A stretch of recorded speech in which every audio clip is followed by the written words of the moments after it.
कौन किस भावना में है, कौन कैसा है, किसके साथ क्या चल रहा है, किसके जीवन में कैसी व्यवस्था अवस्था है, जो सब जानते हैं, सब कुछ पता है उन्हें। तुम जानत सब अंतर्यामी, उन्हें सब पता है।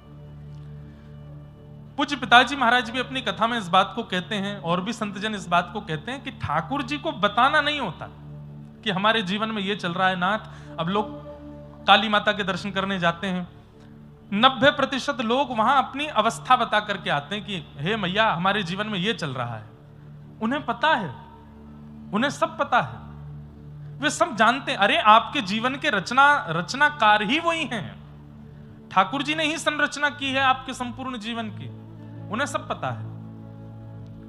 मैं कथा में कहा करता हूं कि प्रेम में बताया नहीं जाता, प्रेम में अपनी अवस्था व्यवस्था बताई नहीं जाती, छुपाया जाता है। हम कष्ट में हैं, पीड़ा में हैं, रुदन में हैं, किसी भी प्रकार की विपत्ति में हैं, यह भी छुपाया जाता है ठाकुर जी से, उनको बताया नहीं जाता। प्रेम जहां अतीत में होता है वहां पर पीड़ा छुपाई जाती है। मां अगर बहुत पीड़ा में है और पता चला कि बेटा हफ्ते भर बाहर से आया है, तो उस दिन मां की यही भावना रहती है मैं कैसे भी ठीक हो जाऊं, उसको पता ना चले कि मैं बीमार हूं। क्यों? चिंता करेगा। पत्नी की भी यही भावना रहती है कि मेरे पति को पता ना चले कि मैं दुखी हूं। पिता की भी यही भावना रहती है बच्चों को पता ना चले कि मैं कष्ट में हूं। क्यों? चिंता करेंगे। तो फिर ठाकुर जी के प्रति हमारी भावना क्यों नहीं आती कि हम उनको भी ना बताएं कि हम पीड़ा में हैं? वो जानते सब हैं, वो बोलना क्यों है? सब पता है, उनसे मत कहिए, बल्कि प्रेमी बनिए। और आप यदि हमारी कथा सुन रहे हैं या व्रज के संबंध रखने वालों की कथा में आप आते हैं, तो व्रज का जो संबंध है ना, वो प्रेम लक्षणा भक्ति से है। और प्रेम लक्षणा भक्ति में प्रेम के ही तौर तरीके बताए जाते हैं ठाकुर जी के सन्मुख करने के लिए। और प्रेम का ही स्वभाव है कि पीड़ा में भी प्रेमी अगर सामने आ जाए तो दूसरा प्रेमी हंसता है, मुस्कुराता है, गाता है, नाचता है, कि उसको पता ना चले कि मैं पीड़ा में हूं। ठाकुर जी सब जानते हैं, वो अविज्ञ हैं, अनविज्ञ नहीं है, सब पता है। और जब एक प्रेम का स्वरूप होता है कि हमारा प्रेमी सामने आया और हमने तब भी छुपाया कि हम कष्ट में हैं, तो प्रेमी को पता तो है कि मैं कष्ट में हूं लेकिन फिर भी छुपा रहा हूं, तो उसका प्रेम और बढ़ जाता है। पीड़ा में है लेकिन मुझसे छुपा रहा है, तो वो और प्रेम देते हैं। ठाकुर जी ऐसे प्रेमी हैं।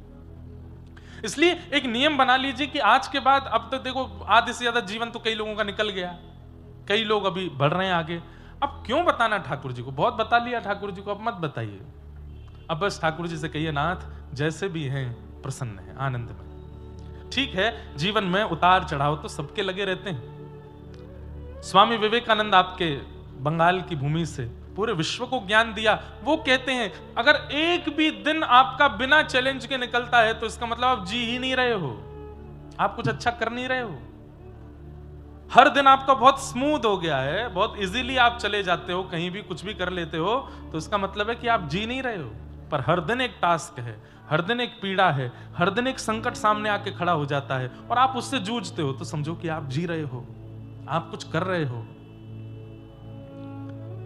इसलिए भैया मैं तो कहता हूं, जैसे प्रसाद कभी नीचे भी गिर जाए तो कहीं भी गिरा हो उठा के पा लिया जाता है, प्रसाद को अपवित्र नहीं माना जाता, ऐसे जीवन के हर क्षण को भी प्रसाद मान लो। ठाकुर जी दे रहे हैं, उसको स्वीकार कर लो। हर क्षण, हर परिस्थिति, हर व्यवस्था प्रसाद है, उसको स्वीकार करो। ठाकुर जी से मत करो, वो अविज्ञ हैं, सब जानते हैं। हमारे बताने से उनको सुनाई देगा नहीं, वो जानते हैं। और कई लोगों का स्वभाव बन गया है कि बताना ही है, ठाकुर जी को पता चलना चाहिए कि मेरी क्या पीड़ा है। तो फिर एक बार नजर घुमा के देख लो, 1000 लोग खड़े हैं तुम्हारे साथ, वो सब बता रहे हैं। एक लॉजिकल बात है, 1000 लोग एक साथ एक बात कहेंगे, कैसे सुनेंगे ठाकुर जी? वो सब जानते हैं, मत कहिए। चार्थे स्वविज्ञ स्वराट, वो सब जानते हैं, वो स्वराट हैं। उनकी कृपा से सूर्य प्रकाशित होता है, उनकी कृपा से चंद्र प्रकाशित होता है, उनकी कृपा से वायु चल रही है, उनकी कृपा से पूरा ब्रह्मांड अपनी क्रियाओं को क्रियान्वित कर रहा है। वो नहीं जानते कि आपकी क्या जरूरतें हैं? सब जानते हैं। भीष्म पितामह कहते हैं कि मैंने कोई इतना बड़ा पाप तो नहीं किया था जो मुझे इतनी बड़ी सजा दी आपने। ठाकुर जी बोले, पाप क्या किया था, क्या नहीं किया था, क्या सजा मिलनी चाहिए, क्या नहीं मिलनी चाहिए, मुझे मत बताइए। कर्मण्येवाधिकारस्ते, तुम्हारा अधिकार केवल कर्म पर है।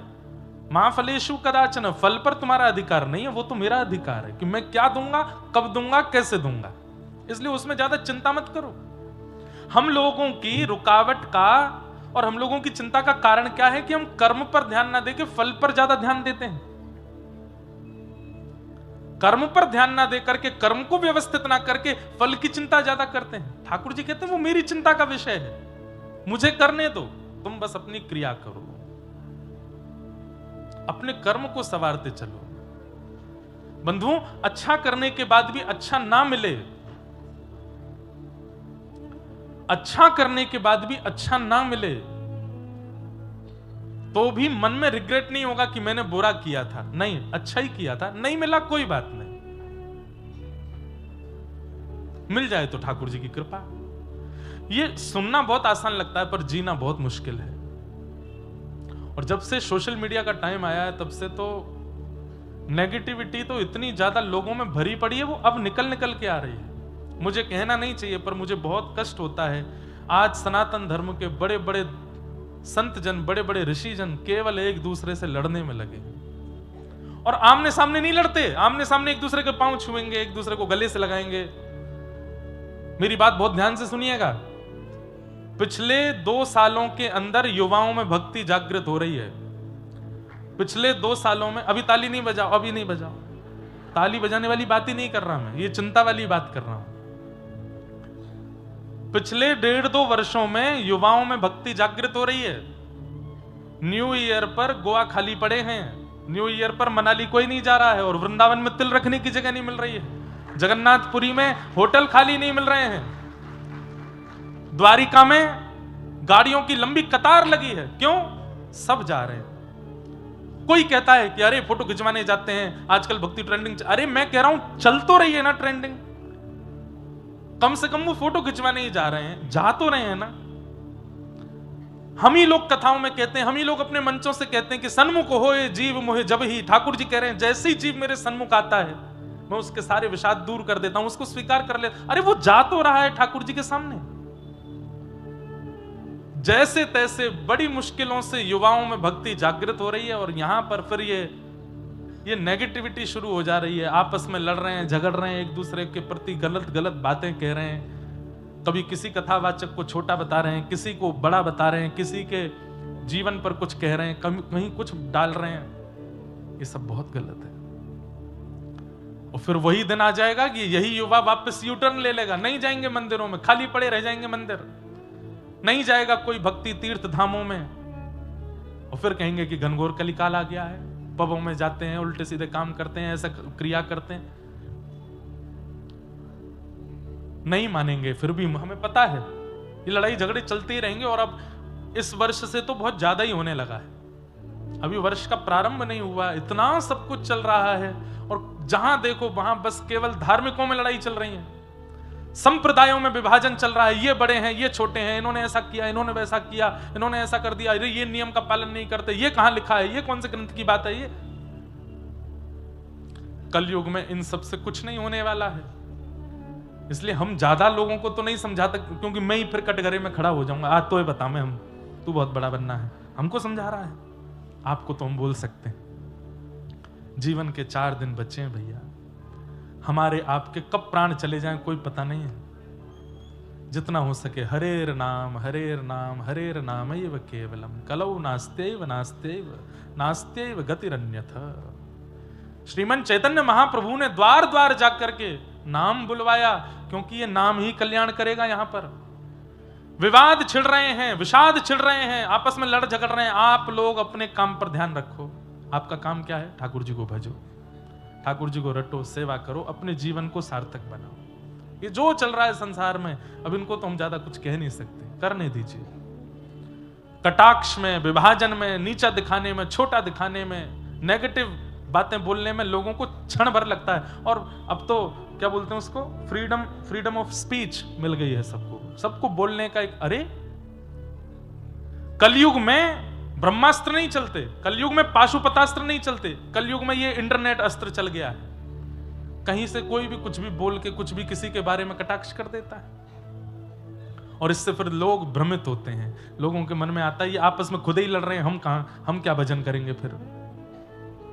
इसलिए भैया दिन हो रात हो मंगल हो, और ये हमने पता है अपने ब्रजमंडल के साधु संतों से सीखा।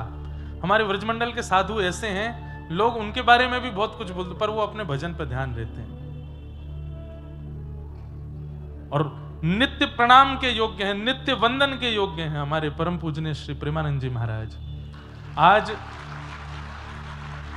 वे पद यात्रा करते थे, कितने लोगों ने उनका विरोध किया।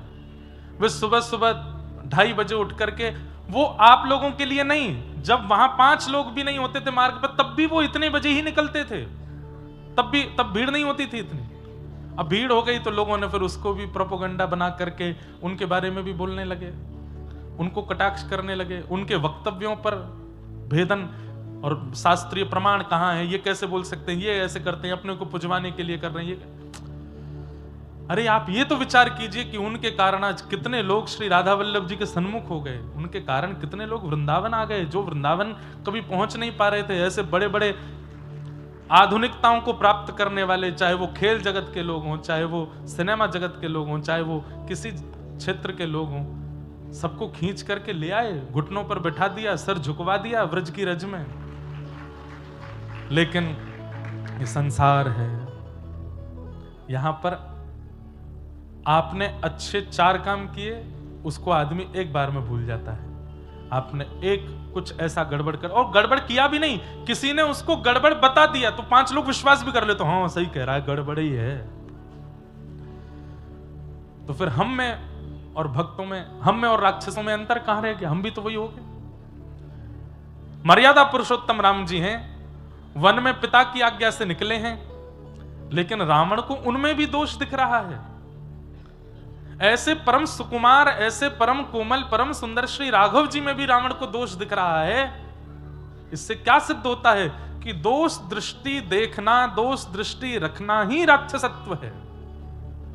इसलिए हमारी इतने लोगों से तो प्रार्थना हम कर ही सकते हैं जो यहां बैठे हैं, मत देखो दोष, मत लाओ इन दोष दृष्टियों को जीवन में। जीवन के बहुत कम समय रह गए। ठाकुर जी कर लेंगे ना न्याय, सही गलत का न्याय ठाकुर जी करेंगे, सही गलत का न्याय यमराज करेंगे। हमको किसने अधिकार दिया कि हम इस प्रकार, अब तो भजन करो, कीर्तन करो, ठाकुर जी का नाम गुणगान करो। तेने ब्रह्म हृदय आदि कवये मुह्यन्ति यत् सूरयः, जिन्होंने ब्रह्म आदि देवताओं को भी, इंद्र आदि देवताओं को भी अपनी लीला पर मोहित कर लिया। तेजो वारि मृदाम यथा विनिमयो यत्र त्रिशर्गो मृषा, पृथ्वी जल अग्नि वायु आकाश भी जिनके अधीन रहता है, ऐसे श्री ठाकुर जी जहां पर 3 त्रिगुणातीत सृष्टि के जो स्वामी हैं, ऐसे प्रभु को धामना स्वेन सदा निरस्त कुहकम सत्यम परम धीमहि, ऐसे प्रभु को, परम सत्य स्वरूप को हम बारंबार प्रणाम करते हैं, बारंबार वंदन करते हैं, ठाकुर जी को बारंबार नमन करते हैं। भागवत जी के 2 श्लोक में विषय, अधिकारी, संबंध और प्रयोजन 4 बातें बताई गई हैं।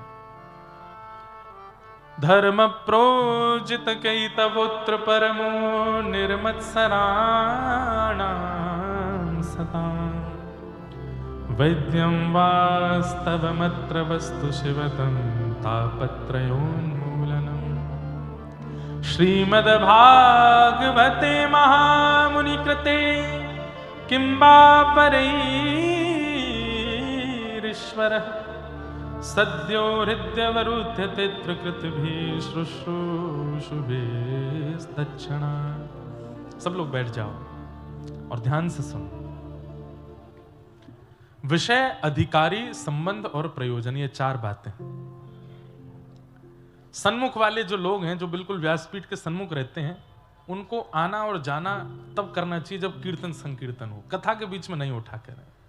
क्योंकि आप उठ के जा रहे हैं अपने कार्य से, पर आपके पीछे जो लोग बैठे हैं वो बिल्कुल कांस्टेंट देख के कथा सुन रहे हैं, एक एक शब्द सुन रहे हैं, और हम भी उनको देख के सुना रहे हैं। बीच में धारा प्रवाह बांध की तरह रुक जाता है। इसलिए जिनको बीच बीच में उठने की आदत है वो ऐसी जगह बैठा करें कि कब गए कब आए पता ही नहीं चली। अब पूरी जनता को लांग है, उछल कूद करते हुए बाहर जाते, फिर वहीं उछल कूद करते हुए आम। वयोवृद्धों के लिए तो नहीं है बात। ये सब आचार्य संहिताएं कथाओं की, ये सब मर्यादाएं हैं, इनको हम नहीं बताएंगे तो कौन बताएगा। तो इसलिए ध्यान से सुनो। सबसे पहली बात, श्रीमद् भागवत जी का विषय क्या है? सुनने वाले श्रोताओं के चित्त में परम धर्म का बीज बोना। धर्म और परम धर्म में अंतर क्या है? इस संसार में रहने के लिए और इस संसार में व्यवस्थित जीवन जीने के लिए आप जो कर्म करते हैं वो सब धर्म कहलाते हैं। लेकिन इस संसार के त्याग के पश्चात जिस गति को आप प्राप्त करते हैं, वो गति जिस भाव से प्राप्त होती है उसको परम धर्म कहते हैं। समझ में आई बात? आप सुबह उठते हैं, उठते ही आप स्नान करते हैं, यह धर्म है। स्नान करते ही आप रात्रि के वस्त्र नहीं पहनते, नए वस्त्र पहनते हैं, यह धर्म है। आप सुबह उठने के बाद में व्यायाम आदि करते हैं, यह धर्म है। बाल भोग पाते हैं, यह धर्म है। माता पिता के चरण छूते हैं, यह धर्म है। मंदिर में जाके पूजा अर्चना करते हैं, धर्म है। अपने कार्य के लिए बच्चे स्कूल जाते हैं, थोड़े बड़े यूनिवर्सिटी जाते हैं, और बड़े अपने व्यापार के लिए जॉब पे जाते हैं, फैक्ट्री जाते हैं, किसी भी प्रकार के काम में जाते हैं, रिक्शा चलाते हैं, गाड़ी चलाते हैं, प्लेन उड़ाते हैं, ये सब धर्म है। जहां पर आप व्यवस्थित होकर के अपना जीवन इस संसार में जी रहे हो, दो समय की रोटी पाने के लिए, धन कमाने के लिए, परिवार चलाने के लिए जो भी व्यवस्थित होकर कर्म कर रहे हो, वो सब धर्म कहलाता है। हाँ, उसमें किसी का छल करके, कपट करके, किसी का अधिकार छीन के या गलत प्रकार से क्रिया करें, वो अधर्म है। पर आप बिल्कुल व्यवस्थित होकर के अपना जीवन जी रहे हो तो आपका पूरा जीवन धर्म है। पर इस संसार में रहने के लिए और यहां तक की सीमा पर व्यवस्थित होने के लिए जो कर्म है वो धर्म, पर भगवत प्राप्ति के लिए जो आप कर्म करते हो वो परम धर्म है। श्रीमद् भागवत जी परम धर्म सिखाती है। इस संसार में तो रह लिए, यहां तो सब कर लिया, सब कमा लिया, खा लिया। ठाकुर जी ने श्रीमद् भगवत गीता के माध्यम से धर्म और परम धर्म दोनों बातें बताई हैं, संसार में कैसे रहना और मेरी प्राप्ति कैसे करनी। पर श्रीमद् भागवत तो केवल परम धर्म का उपदेश देती हैं। भगवत प्राप्ति कैसे हो, भगवत सन्निधि कैसे प्राप्त हो। कथा आप लोग सुन रहे हैं, यह धर्म नहीं है, यह परम धर्म है। यहां जो आप लोग बैठ करके ये पूरा प्रसंग श्रवण कर रहे हैं, ये धर्म का स्वरूप नहीं है, क्योंकि यहां आप जीवन जीने की कला नहीं सीख रहे हो, यहां आप भगवत प्राप्ति की कला सीख रहे हो। जीवन जीने की कला बीच बीच में हम वो भी बताते हैं, बीच बीच में आचार्यों की वाणी से वो भी सिद्ध करते हैं कि जीवन कैसा हो, पर यहां पर मूल रूप से एक ही बात प्रस्तावित की जाती है कि भगवत प्राप्ति कैसे हो, वो परम धर्म है। इस लोक में रहने के लिए जो क्रियाएं हैं वो धर्म है, और परलोक की प्राप्ति के लिए, वृंदावन की प्राप्ति के लिए, ठाकुर की प्राप्ति के लिए जो क्रिया है वो परम धर्म है। श्रीमद् भागवत परम धर्म का बीज बोती है। अब ये भी बात समझने की, बीज बोती है, बीज बो दिया गया, लेकिन वो बीज पुष्पित हो, फलित हो, वृक्षित हो, वृहद हो, ये काम आपका है। इन 7 दिनों में जुताई और बुवाई हम कर देंगे, लेकिन 8वें दिन से वो जो बीज भीतर गया है वो बड़ा होकर के वृक्ष बने, पुष्पित, फलित और सुगंधित हो, ये आपकी जिम्मेवारी है। कथाएं तो बहुत होती हैं कलकत्ता में, हर महीने 2 महीने में एक श्रेष्ठ व्यास कलकत्ता में होते हैं, इतनी कथाएं करते हैं। मतलब जुताई बुवाई तो खूब हो रही है, पर हमारी हृदय रूपी धरा कैसी है इस पर निर्भर करता है कि पेड़ उगेगा कि नहीं। हृदय रूपी धरा में खाद कैसी पड़ी हुई है उससे पता चलेगा कि भाई बीज पुष्पित, फलित और वृक्षित होगा कि नहीं। कई जगह जमीन इतनी ज्यादा योग्य नहीं होती तो वहां कितने भी बीज बो दो, वहां वृक्ष उगता ही नहीं है। तो वहां पर खाद डाली जाती है, थोड़ा अच्छा किया जाता है, वहां की जमीन को थोड़ा उपजाऊ बनाया जाता है, तब जाकर के वो पुष्पित होती है। वहां पर कोई भी बीज डाला जाए वो फलित हो जाता है। पर आजकल हमारे राष्ट्र में, चाहे पूरे विश्व में, लोगों की हृदय रूपी जो धरा है वो बांझ हो गई है, उसमें ज्यादा पेड़ उगते नहीं है। बीज तो बहुत बोए जाते हैं लेकिन उनसे कोई मिलता नहीं। कई बार हमने ही देखा, कथा सुन के गए हैं, कथा सुनने के बाद ही वो ये सब करने लगे जिनके लिए कथा में मना किया गया, जिनके लिए कथा में रोका गया। लड़ रहे हैं, झगड़ रहे हैं, छल कर रहे हैं, कपट कर रहे हैं। अभी एक जगह मेरी कथा थी तो वहां एक माता जी मुझसे बोली, महाराज जी मैं जितनी देर कथा सुनती हूं और जितनी देर पंडाल में होती हूं उतनी देर मुझको सब याद रहता है आपने क्या कहा, और घर आती सब भूल जाती हूं, सब चला जाता है दिमाग से। घर में लड़ाई झगड़ा होता है तब भी मैं लड़ लेती हूँ, बाद में याद आता है आपने तो कथा में बोला था ऐसे ऐसे नहीं करना, ये नहीं करना, वो नहीं करना। मैंने कहा ये कलयुग का प्रभाव है। कलयुग हमारे हृदय को व्यवस्थित होने नहीं देता। पर कथा यहां याद रखने का विषय नहीं है, हमारे जाने के बाद याद रखने का विषय है कि क्या बोल के गए हैं, क्या समझा के गए हैं, क्या बता के गए हैं, वो चित्त में रहे। ज्ञान जब दिया जाता है तब सब स्वीकार करते हैं, पर उस समय स्वीकार नहीं, उसको तो ज्ञानी के ज्ञान का विश्राम हो जाए उसके बाद लागू करना है, तभी तो उसका लाभ है। अब आप क्लासरूम में तो बहुत अच्छे से बैठते हो जब टीचर पढ़ाते हैं, लेकिन एग्जाम में आके क्लास में तो मुझे सब याद था पर ये एग्जाम पेपर आते भूल जाता हूं मैं, तब तो फेल हो ही जाना है। ये क्लासरूम है और यहां से बाहर जाते ही आपका एग्जाम शुरू होता है। ये बातें वहां याद रखनी है, यहां याद रखने की आवश्यकता नहीं। यहां तो केवल उसको नोट डाउन करते जाओ और बाहर जाती उसको लागू कर दो। तो श्रीमद् भागवत परम धर्म का विषय है, धर्म का नहीं, परम धर्म। ठाकुर जी कैसे मिले, भगवत प्राप्ति कैसे हो, जीवन का उद्धार कैसे हो, कल्याण कैसे हो, उसका जो विषय प्रतिपादित करे वो भागवत। दूसरी बात बहुत सावधानी से सुनिएगा, श्रीमद् भागवत के परम धर्म के विषय को किस प्रकार के लोग स्वीकार कर पाते हैं, तब कहते हैं निर्मत्सराणाम सताम, जिनके जीवन में मात्सर्य दोष नहीं है। मात्सर्य दोष किसको कहते हैं? जो दूसरे के सुख से दुखी होते हैं। आज की डेट में संसार में सबसे ज्यादा लोग इसी श्रेणी के हैं, अपने दुख से दुखी नहीं है। मुझे बुखार आ जाए चलेगा, मुझे खांसी हो जाए चलेगा, पर वो ठीक नहीं रहना चाहिए, उसको भी बीमार करो। मैं निर्धन हो गया, मेरा व्यापार ठप हो गया, चलेगा, कोई बात नहीं, पर उसका क्यों चल रहा है, इस बात से पीड़ित है, इस बात से दुखी। बड़ी प्रसिद्ध कथा है, एक व्यक्ति गया, जाके उसने तप किया, भगवान प्रसन्न होकर के बोले वरदान मांगो।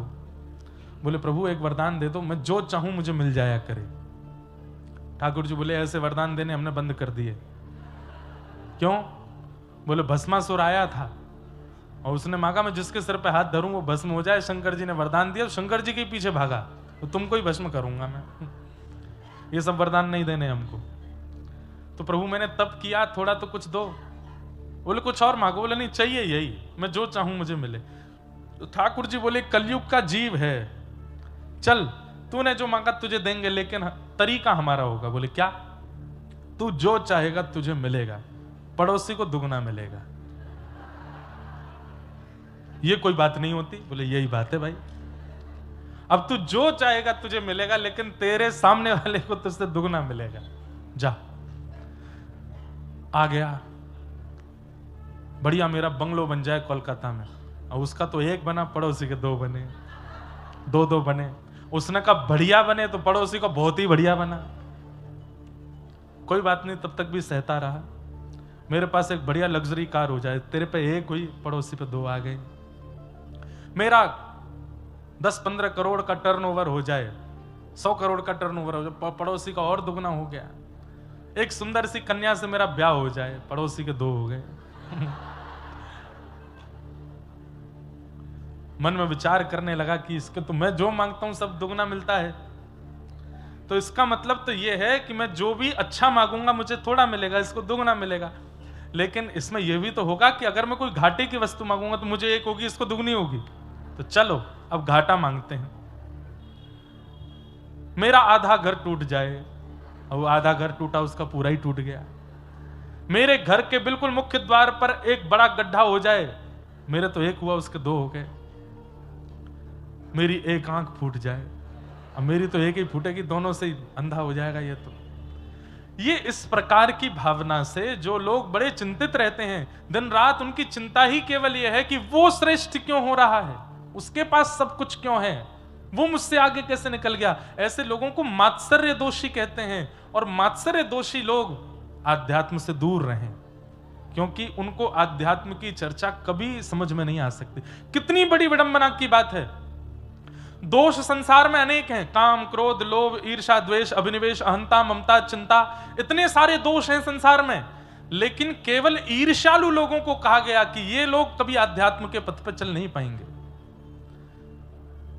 जिसके चित्त में काम है, जिसके चित्त में क्रोध है, जिसके चित्त में लोभ है, वो भी आध्यात्म पथ पर चल के एक दिन सुधर जाएगा, पर ईर्ष्यालु नहीं सुधर पाएगा।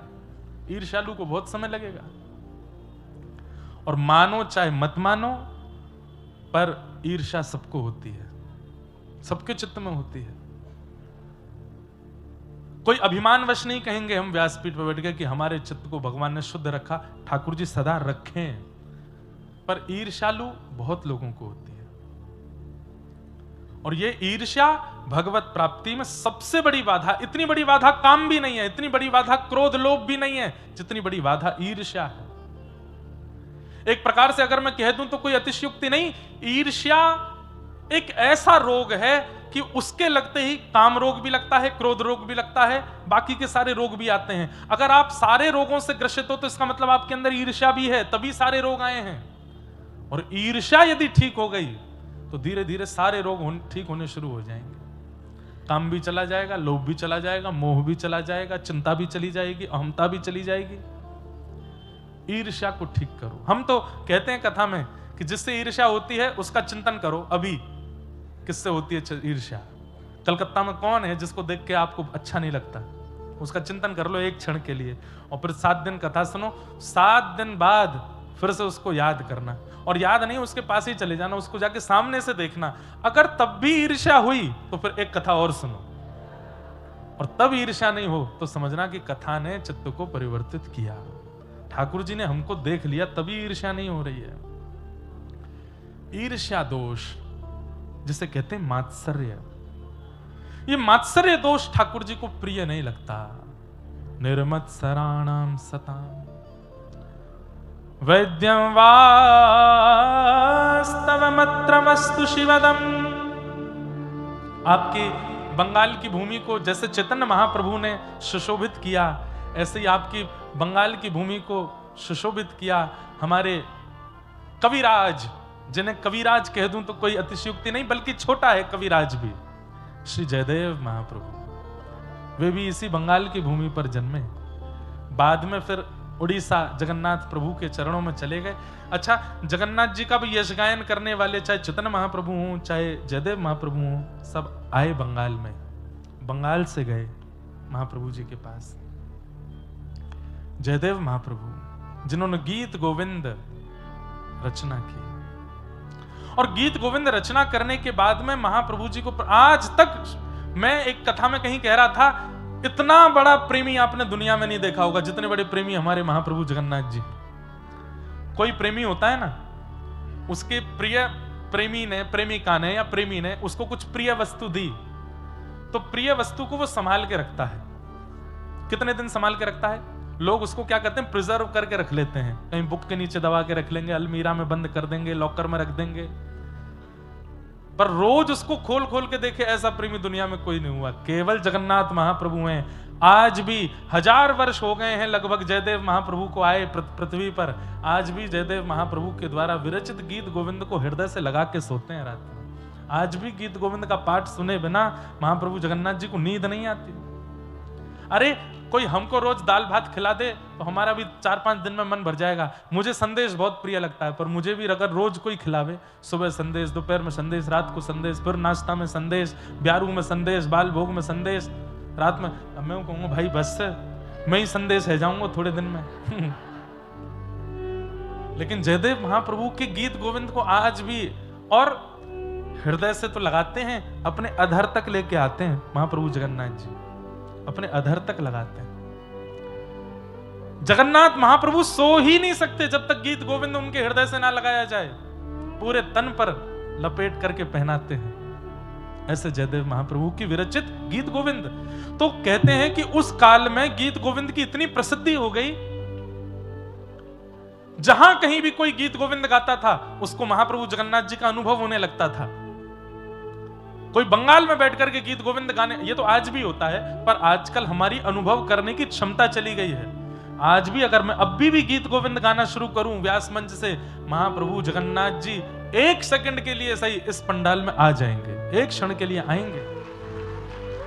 और जब वो आएंगे, या तो किसी के रोए खड़े हो जाएंगे, या किसी के नेत्र सजल हो जाएंगे, या किसी का मन शांत हो जाएगा, किसी का विषाद दूर हो जाएगा। ऐसे अनुभव के रूप में महाप्रभु जी आएंगे। और मैं गाऊंगा 2 पंक्ति, देखना अनुभव होगा आपको।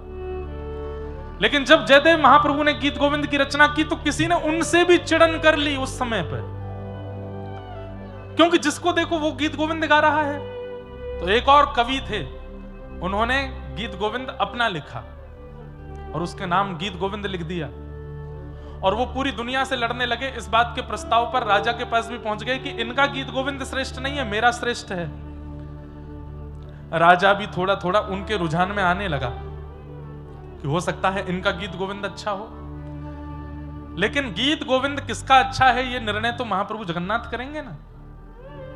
महाराज, जब ईर्ष्यावश जयदेव महाप्रभु से ईर्ष्या करके किसी ने अपनी गीत गोविंद की रचना की, तो महाप्रभु जगन्नाथ जी उसके स्वप्न में नृसिंह बन के पहुंच गए और जाकर के बोले, तुझे मेरे गीत गाने, तू गा, तुझे मेरा गुणगान गाना है, तू अपनी शब्दावली में गा, मुझे अच्छा लगेगा। लेकिन मेरे जयदेव ने जो गीत गोविंद लिखा है उसकी पहुंच कोई और नहीं कर सकता। तुम अपने गीत गोविंद को अभी समुद्र में बहा के आओ, वो गीत गोविंद श्रेष्ठ नहीं है। गीत गोविंद तो जयदेव महाप्रभु का है। ठाकुर जी ईर्ष्यालुओं को स्वीकार नहीं करते।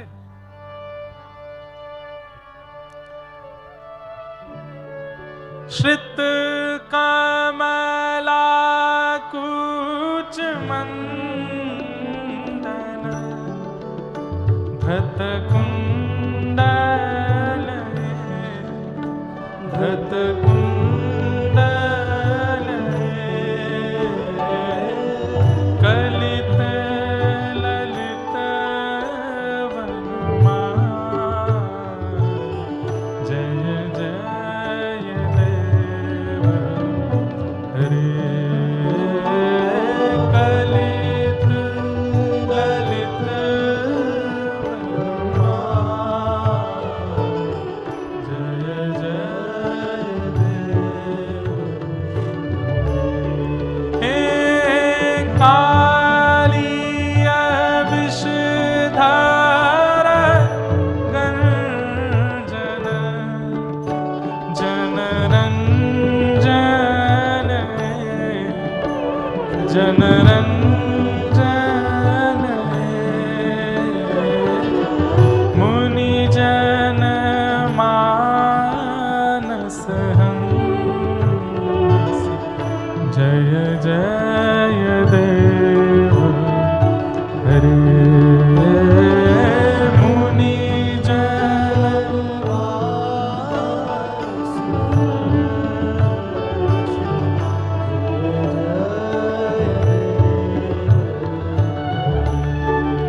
राधे कृष्ण हरि गोविंद गोपाला नंद जी को लाला यशोदा दुलारा। राधे कृष्ण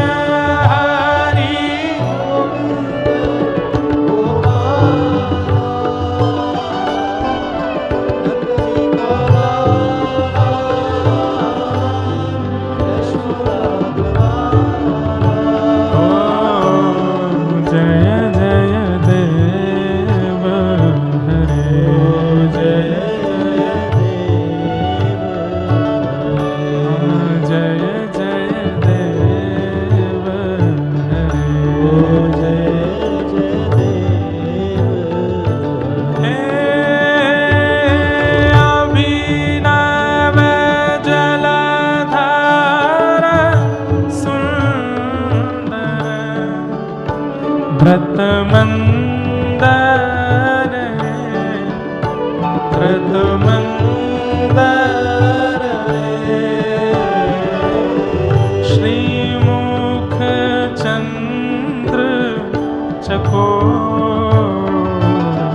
जय जय देव हरे श्री मुख चंद्र चकोर जय जय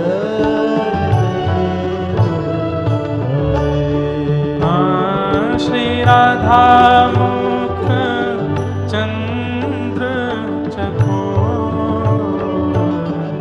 जय जय देव राधा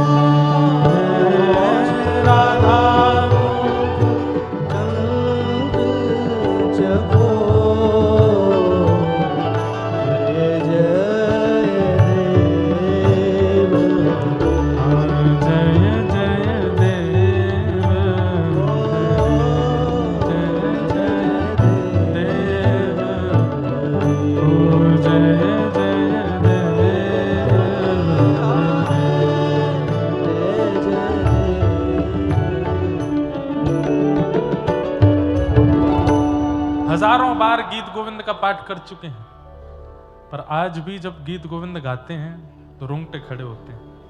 आज भी नेत्र अंदर ही अंदर हिलोरें लेता है, मन रूपी मयूर नृत्य करने लगता है। इससे ये प्रमाण है कि गीत गोविंद ठाकुर जी ने स्वीकार कर लिया है।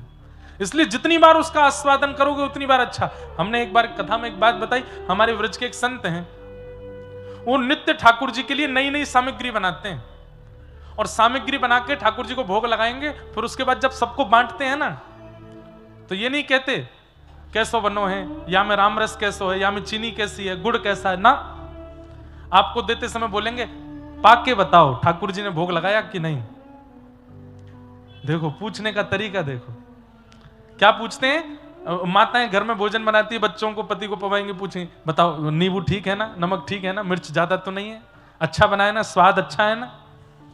पर वो महाराज जी क्या पूछते हैं, पाके बताओ ठाकुर जी ने भोग लगाया कि नहीं। एक बार मुझे कुछ दिया उन्होंने, तो मैंने जैसे पाया तो मैंने की, मुझसे बोले ठाकुर जी ने पायो कि नहीं। मैंने की नहीं बाबा बढ़िया है, पायो ना, अभी ना पायो। फिर दूसरी सामग्री लेके आए, वो दी, अब बता पायो कि नहीं। मैंने फिर पाया, मैंने हाँ बाबा पायो ना, अभी नहीं पायो। तीसरी सामग्री जैसे ही उन्होंने दी, तो जैसे ही मैंने पाया, पता नहीं क्यों सहजता से मेरे नेत्र बंद हो गए। मैंने कहा बोला हाँ अब पायो, ये ठाकुर जी ने पायो है। बोले लाला जामे तू बोल के बता दे कि ठाकुर जी ने पायो, समझो नहीं पायो। जामे तू बोलना ही भूल गए हो, समझो कि वो ठाकुर जी ने पायो। कैसी कैसी लोगों की भावना, हम कहां हैं, इन लोगों के पास आसपास भी नहीं है हमारी स्थिति। जयदेव महाप्रभु के द्वारा लिखे गए गीत गोविंद की अष्टपदियां एक नहीं अनेक हैं। ये तो हम केवल एक गाते हैं। ये देखो हम हर कथा में गीत गोविंद की किताब रखते हैं साथ में, खूब सारी अष्टपदियां, कभी गा ही नहीं पाए, इतनी सारी हैं। ठाकुर जी को सब प्रिय हैं। मैंने एक बार अपने गुरुदेव से आज्ञा ली थी कि मैं प्रवचन करूं क्या, तब हमारे गुरुदेव ने कहा सब पे प्रवचन करो, गीत गोविंद पे मत करना। मैंने क्यों? बोले ये ठाकुर जी के अंतरंग हृदय के भाव हैं, इसको सबके सामने प्रकाशित करने की आवश्यकता नहीं है। तब से फिर हमने गीत गोविंद पर प्रवचन करने का भाव नहीं रखा। ऐसी ऐसी लीलाएं ठाकुर जी की जिनको केवल रसिक ही समझ सकते हैं, रस में डूबे हुए ही समझ सकते हैं। सबको समझ में आने वाली बात नहीं। ज्ञान वैराग्य से परे की चर्चा है, प्रेम की चर्चा सबको समझ नहीं आती। वैसी चर्चाएं हैं। कालिया विषधर गंजन जन रंजन है। कालिया के फण पर जब आपने नृत्य किया तो जन रंजन हुआ। रंजन का मतलब क्या होता है? नाचने लगे लोग, मनोरंजन, जन रंजन। रंजन का मतलब है कि इतने प्रसन्न हो गए कि लोग नृत्य करने लगे। लेकिन कथा जब पढ़ते हैं तो वहां पता चलता है कि जब ठाकुर जी काली देह में कूदे तो ब्रजवासी रो रहे थे। सब ब्रजवासी लालाते करे, लाला जे सांप है काट जाएगा, नीचे आ जा, जा पे मत नाचे। पर यहां जयदेव महाप्रभु कहते हैं कि जन रंजन हो रहा है, सब लोग हंस रहे हैं, सब लोग नृत्य कर रहे हैं। तब यहां पर जयदेव महाप्रभु कहते हैं, बोले कि भैया ब्रजवासी लोग तो रो रहे थे कि लाला सांप है काट जाएगा या तो नीचे उतरिया, ठाकुर जी तांडव नृत्य कर रहे हैं। पर निकुंज में विराजमान किशोरी जी वो नृत्य करके आनंदित हो रही हैं, देख करके प्रसन्न हो रही हैं। क्यों? जयदेव महाप्रभु बोले अंदर की बात है, बोले क्या अंदर की बात है? बोले 2 दिन पहले किशोरी जी ने ठाकुर जी को नृत्य करनो सिखायो, और 2 दिन पहले नृत्य सिखावे के बाद किशोरी जी बोली लाला अब मैंने तुमको सिखाई दी, अब मुझको करके दिखाओ। ठाकुर जी बोले अभी नहीं दिखाऊंगा, जब मंच मिलेगा तो मंच पर करके दिखाऊंगा। तो 2 दिन बाद ठाकुर जी ने जैसे ही कालिया नाग देखो तो कालिया नाग के फंड पर पैर रखते ठाकुर जी बोले ये बहुत गुदगुदो मंच है, यही पे नाचूंगा। तो वहां सबको तो दिख रहा है कि ठाकुर जी कालिया नाग को वध कर रहे हैं, उस पर तांडव कर रहे हैं। ब्रजवासियों को लग रहा है कि लाला या खिलौना समझ के चढ़ गो ऊपर, पर किशोरी जी जानती हैं क्या ये गुरु दक्षिणा दे रहे हैं हमको, इसलिए जन रंजन है। वहां किशोरी ताल दे रही हैं और ठाकुर जी कालिया नाग पर नृत्य कर रहे हैं। अब ये भेद कौन समझ पाया? जयदेव महाप्रभु समझ गए। ऐसे अंतरंग भाव, अंतरंग भेद, अंतरंग लीलाओं को समझने की जिनके अंदर क्षमता है वो जयदेव महाप्रभु इस बंगाल की भूमि पर जन्मे। ठाकुर जी आज भी उनका गीत गोविंद हृदय से, अगर मैं अपने घर से कुछ बना के ले जाऊंगा जगन्नाथ महाप्रभु एक बार पाएंगे, लेकिन कर्मा ने ऐसी खिचड़ी बनाई, आज भी ठाकुर जी खिचड़ी पाते हैं। कर्मा भाई नहीं है, धारा धाम पर नहीं है, लेकिन उस खिचड़ी का नाम ही पड़ गया कर्मा की खिचड़ी, आज भी पाते हैं। हमने ऐसा कुछ प्रस्तुत क्यों नहीं किया जो ठाकुर जी सदा के लिए स्वीकार कर लें? अरे गणपति भट्ट गए जगन्नाथ महाप्रभु का दर्शन करने के लिए, और उनका नियम था कि मैं गणेश जी के अलावा किसी को नहीं देखता। जब किसी ने कहा कि यहां मंदिर में तो कृष्ण विराजमान है, बलभद्र सुभद्रा जी हैं, तो गणपति भट्ट रोने लगे, ओहो मेरा तो नियम टूट गया, मैं अपने इष्ट के अलावा किसी को नहीं देखता। मुझे किसी ने भ्रमित करके कह दिया कि जगन्नाथपुरी में तो गणेश जी हैं, अब तो मेरा नियम टूट गया। रोने लगे समुद्र के तट पर। तो आप लोग इधर ध्यान दो, यहां देखो, हम माइक पे बोल रहे हैं, हमारी आवाज तेज है, बाहर वाले बिना माइक के बोल रहे हैं। क्या बता रहा था मैं? हाँ, तो गणपति भट्ट गए, कतार में खड़े थे दर्शन करने के लिए, तो आगे पीछे के लोगों से पूछा अंदर मंदिर में गणेश जी है ना? किसने भेंका दिया आपको? बोले लंबोदर तो हैं पर गणेश जी नहीं है, ठाकुर जी हैं। लंबोदर मतलब जिसका पेट बड़ा होता है। गणपति भट्ट रोने लगे समुद्र के तट पर, अरे मेरा नियम टूट गया, मेरी इष्ट परंपरा टूट गई। ठाकुर जी बोले इष्ट से इतना प्रेम करता है कि मेरा दर्शन नहीं करेगा? ठाकुर जी बोले खेला जाए इसके साथ। ठाकुर जी छोटे से बालक बन के गए और गणपति भट्ट से जाके बोले क्यों रो रहे हो? बोले मैंने नियम लिया था कि मैं गणेश जी के अलावा किसी को नहीं देखूंगा, और मैंने यहां जगन्नाथपुरी आके गलती कर दी, अब यहां तो मंदिर में कृष्ण बैठे हैं, उनको तो मैं नहीं देखूंगा। ठाकुर जी बोले किसी ने तुमको बहका दिया है, गणेश जी ही हैं अंदर, और तुमको विश्वास ना हो तो आंख पे पट्टी बांध के चलो, छू के देख लेना। पहले जगन्नाथ जी को स्पर्श करने का अधिकार सबको था। अच्छा एक बात बताएं, पहले मंदिर में सब जगह स्पर्श का अधिकार था, बाद में मुगलों का आगमन हुआ और मंदिरों में जब ये लोग दूषितताएं करने लगे, तब से मंदिर के गर्भगृह बंद कर दिए, तब से आज तक बंद ही हैं। तो गणपति भट्ट जी आंख पे पट्टी बांध के गए, जगन्नाथ जी के सन्मुख पहुंच गए, बोले मैं पट्टी तभी खोलूंगा जब मुझे पता लग जाए कि ये गणेश जी हैं। सबसे पहले इनकी नाक छू के देखूंगा।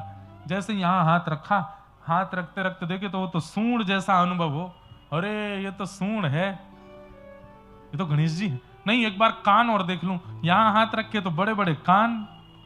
एक बार पेट और देख लूं, जैसे ही पेट देखने लगे लंबोदर। और ठाकुर जी इतने इतने खेलते हैं, सूंड से उसके सिर को गुदगुदाने और लगे, तो उसको विश्वास ही हो गया ये तो गणेश जी ही हैं। जैसे ही पट्टी खोली तो गणेश जी नहीं, जगन्नाथ जी थे। अरे मायावी देवता, मैं आंख बंद करता हूं तो सूंड का अनुभव कराता है, आंख खोल के देखता हूं तो जगन्नाथ बन जाता है। राम राम, मेरा नियम टूट गया, मेरा नियम टूट गया। तुरंत ठाकुर जी प्रकट हो गए और प्रकट होकर के गणपति भट्ट को हृदय से लगा लिया। बोले अरे तू भेद क्यों मानता है? चाहे वो गणेश हो, चाहे वो शिव हो, चाहे वो कृष्ण हो, चाहे वो राम हो, चाहे वो देवी हो, चाहे भद्रकाली हो, सब में मैं विराजमान हूं, सब जगह मेरा विलास है, सब जगह मेरी उपस्थिति है, बस देखने के लिए दृष्टि चाहिए, सब जगह मैं विद्यमान हूं। क्यों प्रसन्न हो गए? क्योंकि अपने इष्ट के प्रति इतनी निष्ठा है गणपति भट्ट की, ठाकुर जी प्रसन्न हो गए। और ऐसे प्रसन्न हुए आज तक स्नान पूर्णिमा जिसको ज्येष्ठ पूर्णिमा कहते हैं, आज भी ठाकुर जी गणेश जी का रूप धारण करते हैं। ज्येष्ठ पूर्णिमा जो है जगन्नाथ जी का जन्मदिन है, जन्मोत्सव है, और उस दिन कलशों से स्नान करते हैं ठाकुर जी। बाहर आकर के स्नान वेदी पर स्नान करने के बाद फिर 15 दिन के लिए मंदिर बंद हो जाता है। तो स्नान करने के बाद जो सबसे पहला श्रृंगार जगन्नाथ जी का होता है वो गणेश जी के रूप में ही होता है। सूंड ठाकुर जी धारण करते हैं, बड़े बड़े कान लगाते हैं और बिल्कुल गणेश जी जैसे ही बनते हैं। तो गणपति भट्ट से इतनी रीझ है कि आज हजारों साल हो गए हैं, ठाकुर जी आज भी गणेश जी बनते हैं। कर्माबाई से ऐसे रीझे, आज भी उनकी खिचड़ी पाते हैं। जयदेव महाप्रभु से ऐसे रीझे, आज भी उनके गीत गोविंद को। है कोई इनसे बड़ा प्रेमी? हमारा प्रेम तो 10-15 दिन का होता है, 10-5 महीने का होता है। उसके बाद हमारे प्रेमी ने हमें क्या दिया, हमारे लिए क्या प्रस्तुत किया, हम भूल जाते हैं। पर ठाकुर जी नहीं भूलते, आज भी याद रखते हैं ठाकुर जी। किसने मुझे क्या दिया, कैसे दिया, कब दिया, सब याद है। अभी मैं कथा सुना रहा था, चेन्नई में भी एक भगवान के भक्त हुए, रोज ठाकुर जी को वस्त्र भेजते थे। बहुत धनवान थे, अच्छे वाले वस्त्र भेजते थे। एक बार जीवन में ऐसा उतार चढ़ाव आया कि उनके जीवन से धन चला गया। अब वस्त्र भेजना था, वस्त्र भेजने के लिए पैसे थे नहीं, तो सामान्य सा वस्त्र भेज दिया। बोले मेरा नियम हो जाएगा पूरा वस्त्र भेजने का। तो बिल्कुल ऐसा कपड़ा भेजा जिसको ठाकुर जी की सेवा में क्या पोंछा में भी यूज नहीं किया जाए, लेकिन नियम था, धन है नहीं तो सामान्य वस्त्र भेज दिया। सर्दियों का समय, ठाकुर जी कंबल ओढ़ के बैठते हैं, आगे कोयले की सिगड़ी तापते हैं। ठाकुर जी को रात्रि में शयन करा करके गुसाई जी गए। सुबह मंगला में आकर के देखा तो ठाकुर जी की कटकटी चल रही है, दांत जोर जोर से ऐसे ठाकुर जी कांप रहे हैं। एक दिन पहले ही जो सामग्रियां आई थी उनमें वो वस्त्र भी आया था। तो उस वस्त्र को देख करके नीचे जो सेवक आदि थे उन्होंने कहा, अरे ये वस्त्र तो पोंछा के लायक भी नहीं है, इसको ऐसे बाहर कर दो, किसी और को दे देंगे, ठाकुर जी की सेवा में क्या प्रयोग करें। वो वस्त्र बाहर कर रखा था। अगले दिन जब मंगला में ठाकुर जी देखे तो ठाकुर जी के दांत बज रहे थे जोर से। गुसाई जी बोले, अरे कंबल लाओ, कंबल लाओ। 10-5 कंबल चढ़ा दिए, 2-3 सिगड़ी लगा दो सामने, बार बार हाथ सेक सेक करके ठाकुर जी के हाथों का स्पर्श करें, घी लगावें, इत्र लगावें गरम गरम, ठाकुर जी की सर्दी जावे। ठाकुर जी की सर्दी नहीं गई।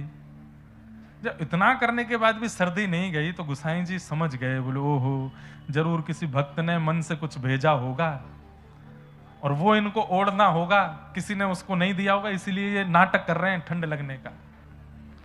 सेवकों को बुलाया, क्यों कल कुछ वस्त्र आए थे क्या? बोले हाँ, कहाँ है? सब दिखाए। बोले इनमें से कुछ हटा दिए थे? हाँ 1-2 कपड़े थे वो ज्यादा बढ़िया ठाकुर जी के योग्य नहीं थे, वो बाहर के। बोले वो कहाँ है? वो तो हमने रसोई घर में रख दिए कि पोंछा मोछा के काम आएंगे। बोले वही लाओ।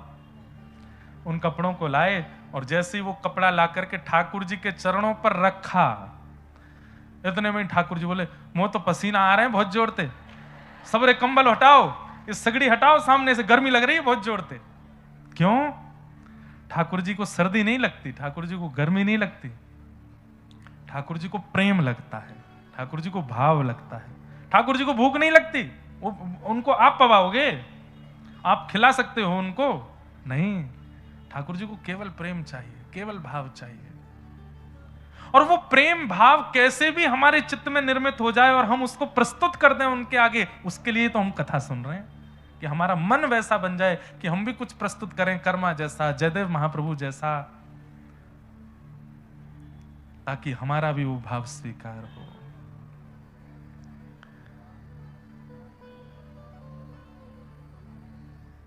आहा, कहो तो कुसुमल साड़ी रंगावा, कहो तो कुसुमल साड़ी रंगावा। मीराबाई कहती है, कहो तो कुसुमल साड़ी रंगावा, कहो तो कुसुमल साड़ी रंगावा, कहो तो भगवा भेष, कहो तो भगवा भेष। अरे किसी संत महापुरुषों को देख करके मीराबाई कहती हैं, आप भगवा भेष धारण करके क्यों रहते हो? इससे ठाकुर जी मिलते हैं। अच्छा, तुरंत मीराबाई भगवा भेष धारण कर लेती हैं। हनुमान जी सीता जी से पूछते हैं कि आप मांग में सिंदूर क्यों भरती हो? बोले इससे ये प्रतीक होता है कि मैं राम जी की हूं, तो पूरे अंग पे लगा लेते हैं। पर हमारी आपकी स्थिति में केवल यही भाव है, जिससे संसार रीझे हम वैसे बनते हैं, पर ये भक्त हैं जिससे ठाकुर जी रीझे ऐसा भेष बनाते हैं। कहो तो मोतियन मांग भरावा, कहो तो मोतियन मांग भरावा, कहो तो मोतियन मांग भरावा, कहो तो मोतियन मांग भरावा, कहो छिटकावा केश बाला, कहो छिटकावा के।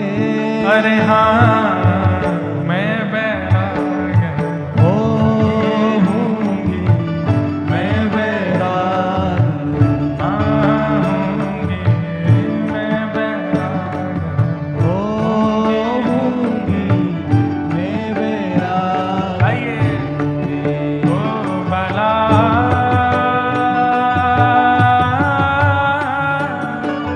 मैं बैरागन होंगी, होंगी मैं बैरागन होऊंगी, मैं बैराग होंगी, मैं बैरागन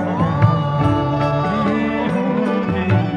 मैं बैराग क्यों ओ जिन भेषा मेरो सावरो रीझ है, जिन भेषा मेरो सावरो रीझ है, जिन भेषा मेरो गिरधर रीझ है, जिन भेषा मेरो गिरधर रीझ है। मैं सोही भेष धरूंगी हो, मैं तो सोही भेष धरूंगी, हाँ मैं तो सोही भेष धरूंगी हो, मैं तो सोही भेष धरूंगी। अरे हाँ मैं बैरागन होंगी, मैं बैराग हाँ होंगी, मैं बैरागन होऊंगी, मैं बैराग। श्री राधा गिरधर लाल की जय हो।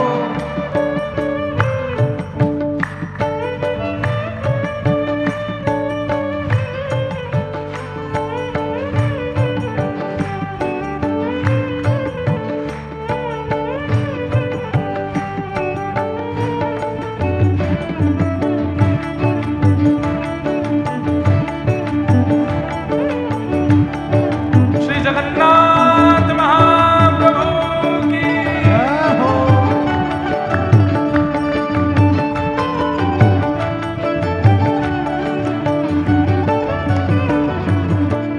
प्राण हमारा वहाँ बसत है, प्राण हमारा वहाँ बसत ओ है, प्राण हमारा वहाँ बसत है, प्राण हमारा वहाँ बसत है। यहाँ तो खाली हो, यहाँ तो खाली को, यहाँ तो खाली हो, यहाँ तो खाली को। मात पिता परिवार सोई है, मात पिता परिवार सोई है, मात पिता परिवार सोई है, मात पिता परिवार सोई है। कहिए तिनका तो भला कहिए तिनका तो, हाँ भला कहिए तिनका तो, भला कहिए तिनका तो। अरे हाँ मैं बैरागन होऊंगी, मैं बैराग हाँ होंगी, मैं बैरागन होऊंगी, मैं बैराग। बंधुओं, इसी बंगाल की भूमि पर अनेक भक्त हुए।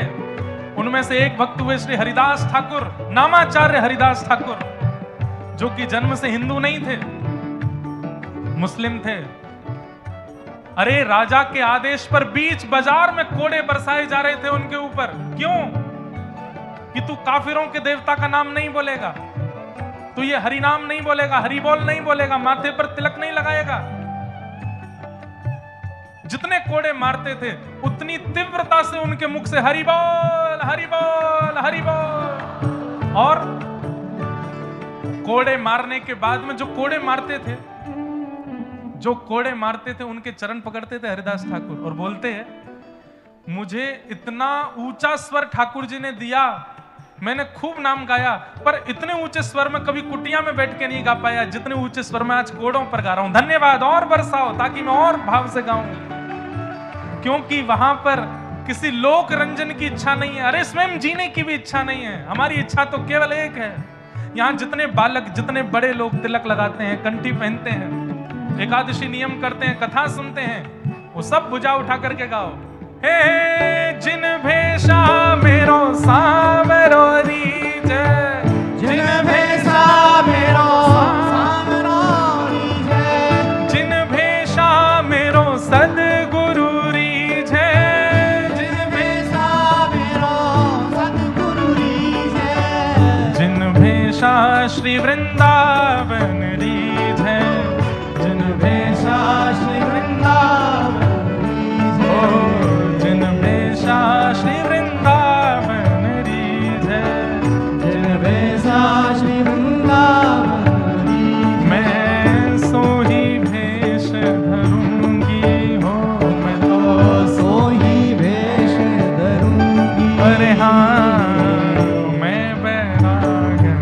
होऊंगी, मैं बैरागन होंगी, मैं बैरागन होंगी, मैं बैरागन ओ बाला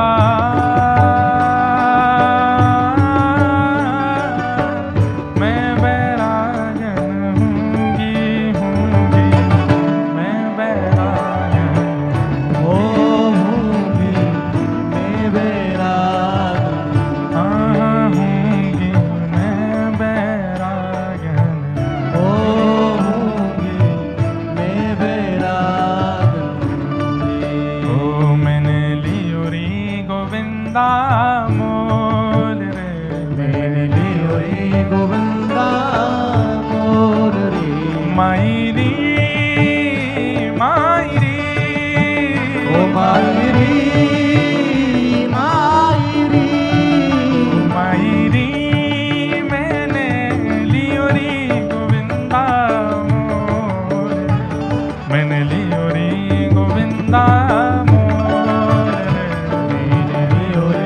गोविंदा मोर रे, ओ मैंने लियो री गोविंदा लियो रे गोविंदा, मैं गिरधर की गिरधर मेरो, मैं गिरधर की गिरधर मेरो, मैं गिरधर की गिरधर मेरो, मैं गिरधर की गिरधर मेरो, मैं गिरधर की गिरधर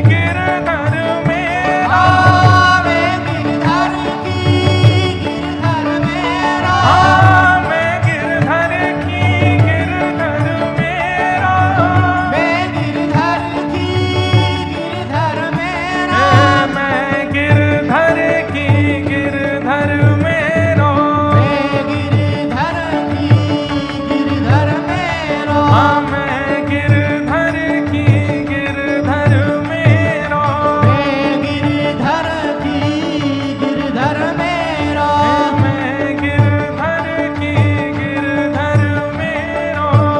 मैं गिरधर जय जय श्री राम, जय जय श्री राम, जय जय श्री राम।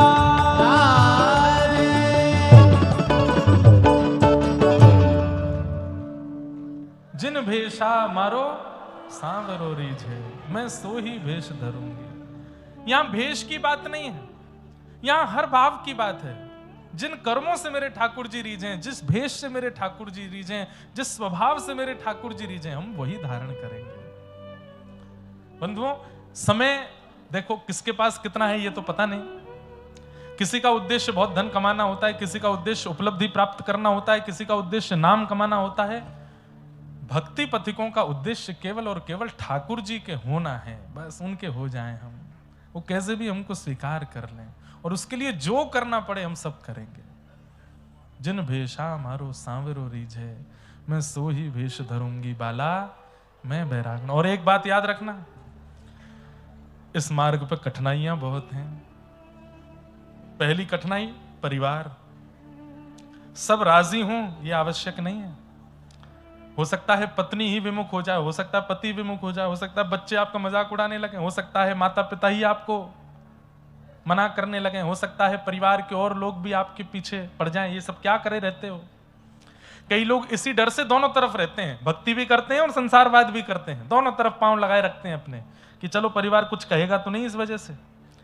पर भैया, दो नाव पे पैर रखोगे तो कितने दिन रखोगे?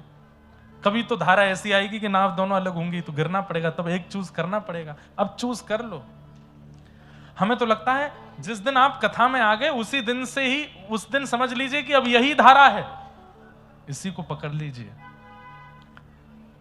लोग तो बोलेंगे, लोग तो रोकेंगे, लोग तो छेड़ेंगे, और कई अब तो ये भी कह सकते हैं कि धार्मिक लोग भी रोकेंगे आपको। ये क्या कर रहे हो, ये सब आडंबर है, ये सब पाखंड है, तुम्हारे गुरुजी ऐसे ही हैं, तुम जिस भाव का पालन कर रहे हो इससे कुछ नहीं होने वाला, ये सब ऐसा ही है। अब तो ये भी शुरू हो गया, ये ट्रेंडिंग चल रहा है। आप स्वयं से पूछिए, स्वयं के चित्त को शांति मिलती है, स्वयं की सेवा में रुचि बढ़ रही है, नेत्र सजल होते हैं, प्रेम से हृदय भर जाता है, आपको ठाकुर जी का सामीप्य अनुभव होता है, तो उस क्रिया को कीजिए। किसी और के बहकावे में आने की आवश्यकता नहीं है। एक महाराष्ट्र की भक्त थी, उनका नाम है कानोपात्रा। क्या नाम है? पंढरीनाथ जी की भक्त हुई कानोपात्रा। जिसको ठाकुर जी को प्राप्त करना होता है वो कैसे भी कर लेता, और जिसको नहीं करना होता सब व्यवस्थाएं मिलने के बाद भी नहीं करता। कानोपात्रा एक वैश्या की पुत्री थी। इनकी माताजी का नाम श्यामा, नगर वैश्या थी। जब कानों का जन्म हुआ तो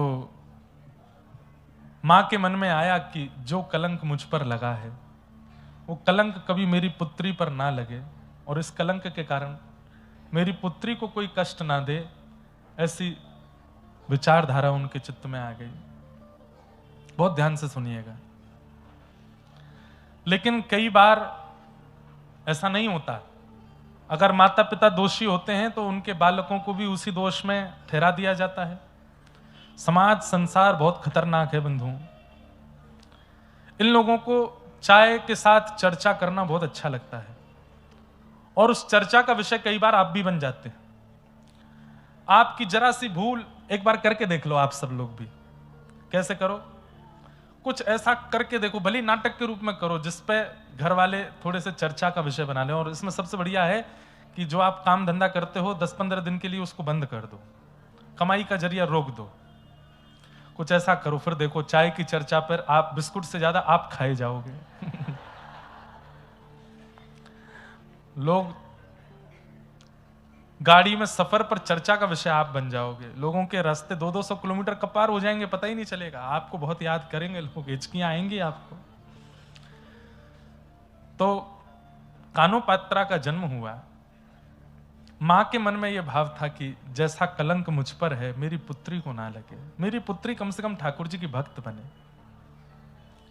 और एक बात आपको बता दें, पिता यदि ठान ले कि मुझे अपने पुत्र या पुत्री को यह बनाना है तो संभवतः हो सकता है कि वो ना बने, लेकिन मां यदि ठान ले तो 90% वो बालक बन ही जाएगा, जैसा मां चाह रही है वैसा। मां चाह ले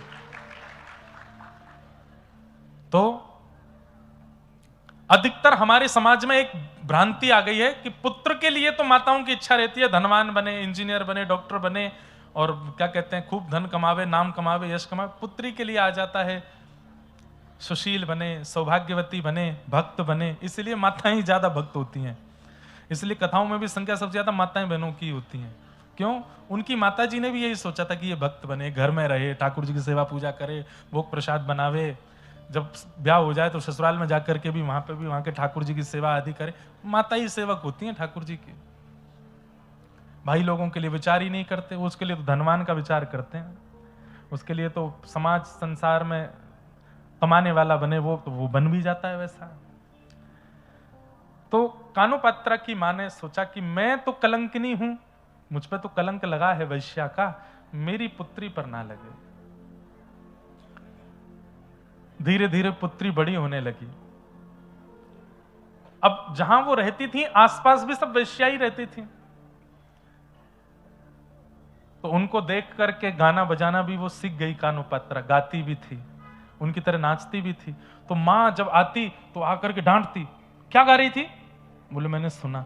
तो फिर रात भर उनकी मां बैठ करके एकांत में फिर तुकाराम जी का अभंग सुनाती, तुकाराम जी का अभंग सुनाती, जनाबाई का अभंग सुनाती, नामदेव जी का अभंग सुनाती, ठाकुर जी का कीर्तन भजन सुनाती। बोले वो नहीं गाना, ये गाना है। धीरे धीरे कानुपात्रा में वैसी ही भक्ति जागृत होने लगी,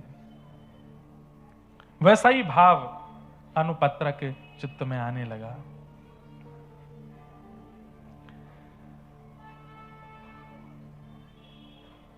मंदिर जाने की इच्छा करती तो कानुपात्रा की मां कहती कि हम इतने पवित्र कुल की नहीं है, इतने पवित्र खानदान की नहीं है कि हम मंदिर जा सकें। लेकिन इसको कैसे समझाऊं ये बात? मंदिर जाएंगे तो कोई रोकेगा टोकेगा, हमें नहीं जाने देगा। रात्रि में जब मां कहीं जाती तो पूछती, मां आप मुझे रात में अकेला छोड़ के चली जाती हो, मुझे भी लेके चला करो साथ में। तो मां झूठ बोलती कि हमारे नगर में भूत प्रेत बहुत है, मैं उनको भगाने जाती हूं। इन बातों से वो रुक जाती। लेकिन कब तक छुपाए छुपे बातें।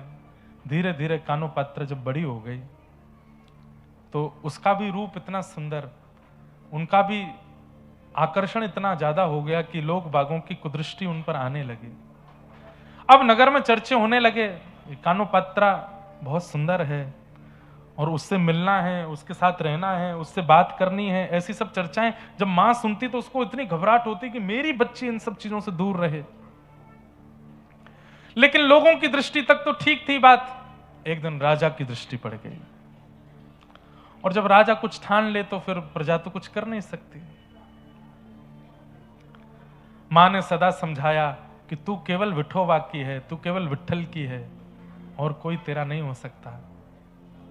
बहुत छोटा सा चरित्र है कानुपात्रा जी का, और एक ऐसी भक्त हैं जिन्होंने बहुत कम समय में ठाकुर जी को प्राप्त कर लिया। राजा के सैनिक लोग आ गए, कानुपात्रा को पकड़ लिया, बोले चलो राजा ने तुमको बुलाया है,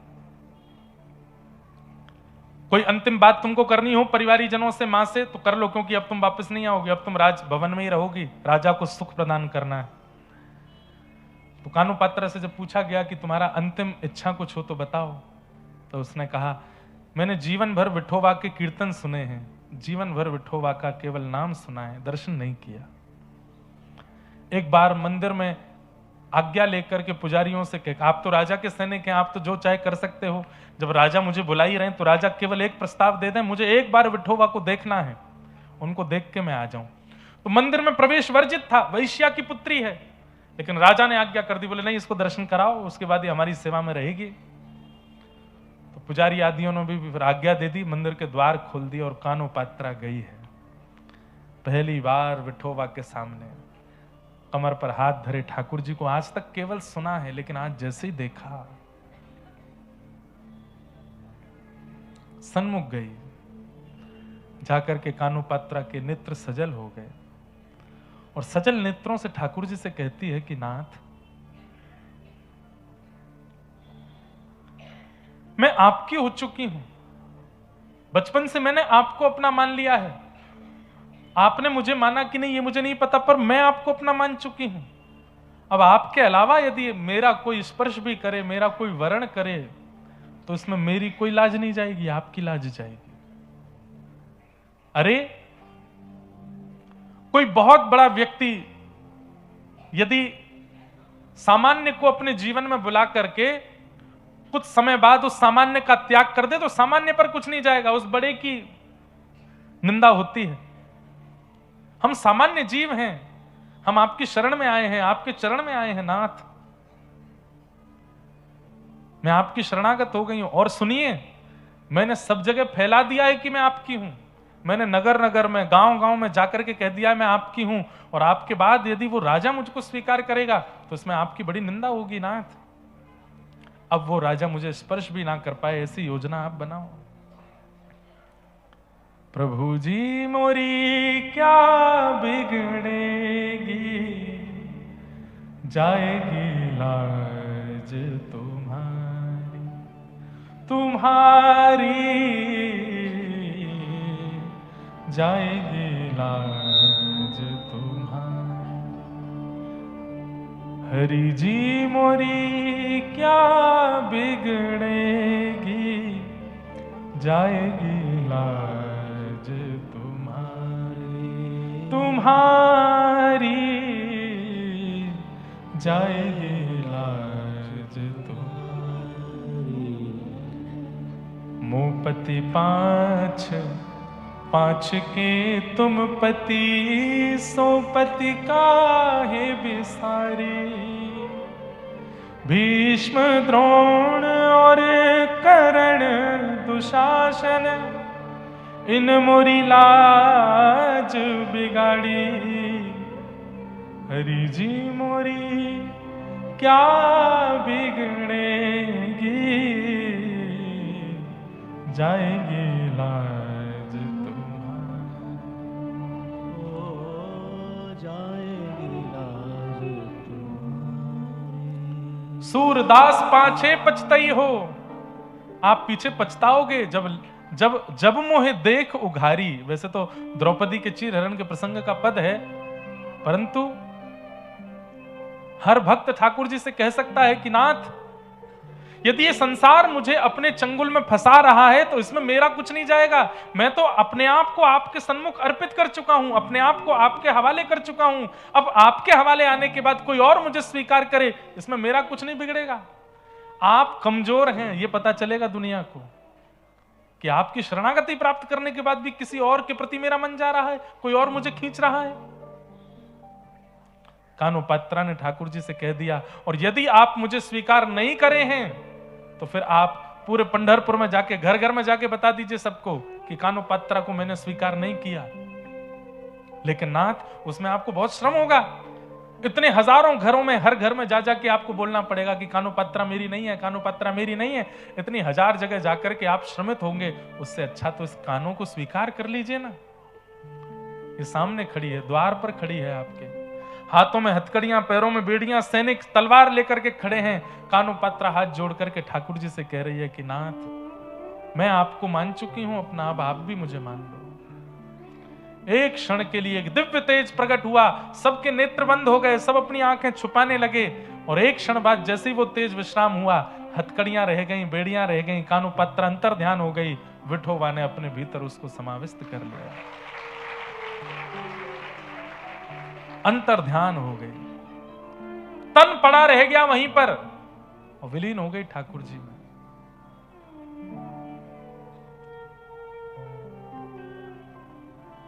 ठाकुर जी स्वीकार करें, इसी के लिए तो हम लोग भक्ति पथ पर चल रहे हैं, उसके योग्य हम बने, उसी के लिए तो हम लोग कथा भागवत सब श्रवण कर रहे हैं।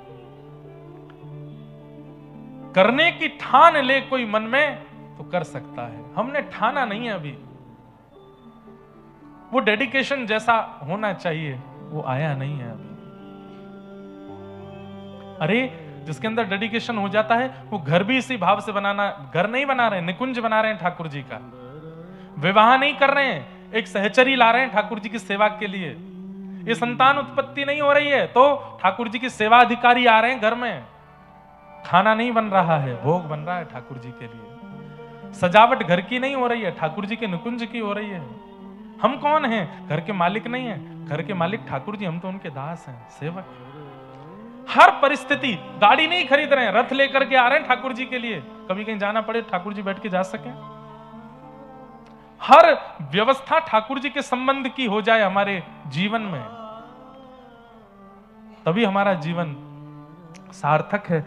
बाकी दो जगह पैर रखे रहो, भक्ति भी कर लो, संसार को भी स्वीकार कर लो, उससे कुछ नहीं मिलने वाला। तो निर्मत्सराणाम सताम, ठाकुर जी को मात्सर्य दोष प्रिय नहीं है। वैद्यम वास्तवमत्र वस्तु शिवदम तापत्रयोन्मूलनम। श्रीमद् भागवत की कथा श्रवण करने के बाद ठाकुर जी से आपको अपना एक संबंध अनुभव होने लगता है। ठाकुर जी आपको अपने कुछ लगने लगेंगे। मेरे ठाकुर जी ये हैं, मैं ठाकुर जी से ये संबंध मानूं। बंधुओं, तो हे मोहे नाते अनेक मानिए, जो भावे ज्यों तो तुलसी कृपा चरण शरण पावे। ठाकुर जी से हमारे अनेक नाते हैं, चाहे जो संबंध आप ठाकुर जी से बनाओ, बस जिस संबंध को बनाओ उसको निभाना जरूर, उसको निभाइएगा जरूर। निगम कल्प तरोर गलितम फलम सुखमुखादमृत द्रव संयुतम पिबत भागवतम रसमालयम मुहुर्हो रसिका भुवि भावुका। निगम कहते हैं वेद के समूह को, कल्प दरोर गलितम फलम, निगम रूपी कल्प वृक्ष का पका हुआ फल है श्रीमद् भागवत, मतलब वेदों का फल है श्रीमद् भागवत। सुख मुखाद अमृत द्रव संयुतम, सुखदेव जी के मुख लग जाने से अमृत तुल्य हो गई है भागवत। पिबत भागवतम रसमालयम, कथा को सुनने की आज्ञा नहीं दी है, कथा को पीने की आज्ञा दी है। भागवत की कथा को पियो, इस कथा रस का पान करो। पिबत भागवतम रसमालयम, बोले कितना पिए, बोले मोहर हो रसिका भुवि भावुका, पीते रहो पीते रहो पीते रहो, उसका रस स्वादन पान करते रहो। इस प्रकार 3 श्लोकों में मंगलाचरण किया गया। 88,000 सौनिकादि ऋषियों ने सूत जी महाराज से 6 प्रश्न किए। इन्हीं 6 प्रश्नों में अब कथाक्रम चलेगा। सूत जी महाराज अब यहां से कथा सुनाना प्रारंभ करते हैं और अनेक विषय बताने के बाद धर्मस्वनिष्ठितः पुंसाम विश्वक्सेन कथासु यः नोत्पादये दधिरतिम श्रम एव ही केवलम। एक बहुत सुंदर बात है, ध्यान से सुनिएगा। धर्मस्वनिष्ठितः पुंसाम विश्वक्सेन कथासु यः नोत्पादये दधिरतिम श्रम एव ही केवलम। हमारे द्वारा की गई पूजा, हमारे द्वारा किया गया व्रत, हमारे द्वारा की गई नव दुर्गा की आराधना, हमारे द्वारा किया गया सोमवार व्रत, एकादशी व्रत, श्रावण में बिल्वपत्र अर्पण, एकादशी के दिन तुलसी अर्पण, ये सब ठाकुर जी स्वीकार करते हैं। इसका प्रमाण क्या है? हम अपनी आराधना में जो कुछ भी ठाकुर जी को निवेदित करते हैं उससे ठाकुर जी प्रसन्न हो रहे हैं, इसका प्रमाण क्या है? कई लोग हैं अनेक नियम करते हैं, कोई गिरिराज जी की परिक्रमा का नियम लिया हुआ है, कोई जगन्नाथपुरी जाने का नियम लिया है, किसी ने महाप्रसाद नित्य पान करने का नियम लिया है, किसी ने एकादशी का नियम लिया है, किसी ने ठाकुर जी की सेवा के प्रारूप में गरीबों की सेवा, कन्याओं के विवाह आदि आदि सब सेवा क्रम करते हैं। पर इन सब से ठाकुर जी प्रसन्न होते हैं, इसका प्रमाण क्या है? किससे प्रसन्न हो रहे हैं? अब ये बात आप लोग ये नहीं सोचना कि महाराज जी बना के बोल रहे हैं, बना के नहीं, लिखा है इसलिए बोल रहे हैं। क्या ठाकुर जी की प्रसन्नता का प्रमाण क्या है? आपकी सेवा से ठाकुर जी प्रसन्न है। तब कहते हैं कहीं सत्संग चल रहा हो, कहीं कथा चल रही हो, कहीं कोई वैष्णव जन बैठकर के कीर्तन कथा का गान कर रहे हो और आप एक क्षण के लिए रुके और वहां बैठकर के उस कथा कीर्तन को सुनने लगे और सुनते सुनते सुनते सुनते कब पूरा समय निकल गया आपको पता ही नहीं चला। इतनी इच्छा और इतनी रुचि भरी उस कीर्तन कथा में कि कब समय निकला पता ही नहीं चला। आपको अपने शरीर का भी भान नहीं हुआ, दर्द का भी भान नहीं हुआ, भूख प्यास भी नहीं लगी, बस कथा में रम गए। समझ जाओ ये प्रमाण है कि आपकी सेवा से ठाकुर जी प्रसन्न है, यही प्रमाण।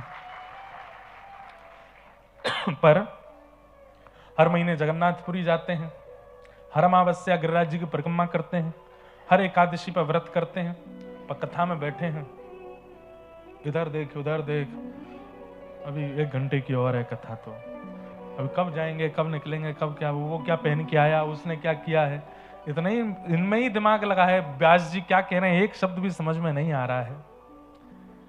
तो कहते हैं श्रम एव ही केवलम, आप केवल वो जो नियम कर रहे हो दुनिया भर के, वो केवल एक मेहनत कर रहे हो, ठाकुर जी उससे राजी नहीं है। ठाकुर जी की प्रसन्नता का, ठाकुर जी के राजी होने का सबसे बड़ा प्रमाण क्या है कि ठाकुर जी की कथा कीर्तन में रुचि बढ़ जाए। ऐसी रुचि बढ़े कि बस मन लग गया कि अब कहीं और, मेरो मन वृंदावन में अटक्यो, मेरो मन हरि चरणन में अटक्यो। ये अटकना, लगना जरूरी नहीं है, अटकना जरूरी है। लगते तो बहुत लोग हैं, कई लोग लगते हैं। अब एक का मन किया जगन्नाथपुरी जाने का, तो 5 दोस्त और बोले हम भी चलेंगे, लगे तो वो 5 भी साथ में, पर जगन्नाथपुरी जाके अटकता एक ही है। अटकना जरूरी है। कथा में आए तो हजारों की संख्या है, जहां तक दृष्टि जा रही है लोग ही लोग बैठे हैं पीछे तक, लेकिन इतनी भीड़ में लगे तो बहुत हैं, पर अटका कौन? मीराबाई अटक गई थी, कुम्मन दास अटक गए थे, कृष्णदास अटक गए थे, जयदेव महाप्रभु अटक गए थे। हम अटके नहीं हैं, हम लगे हैं। और जो अटकेगा उसकी स्थिति क्या हो जाएगी?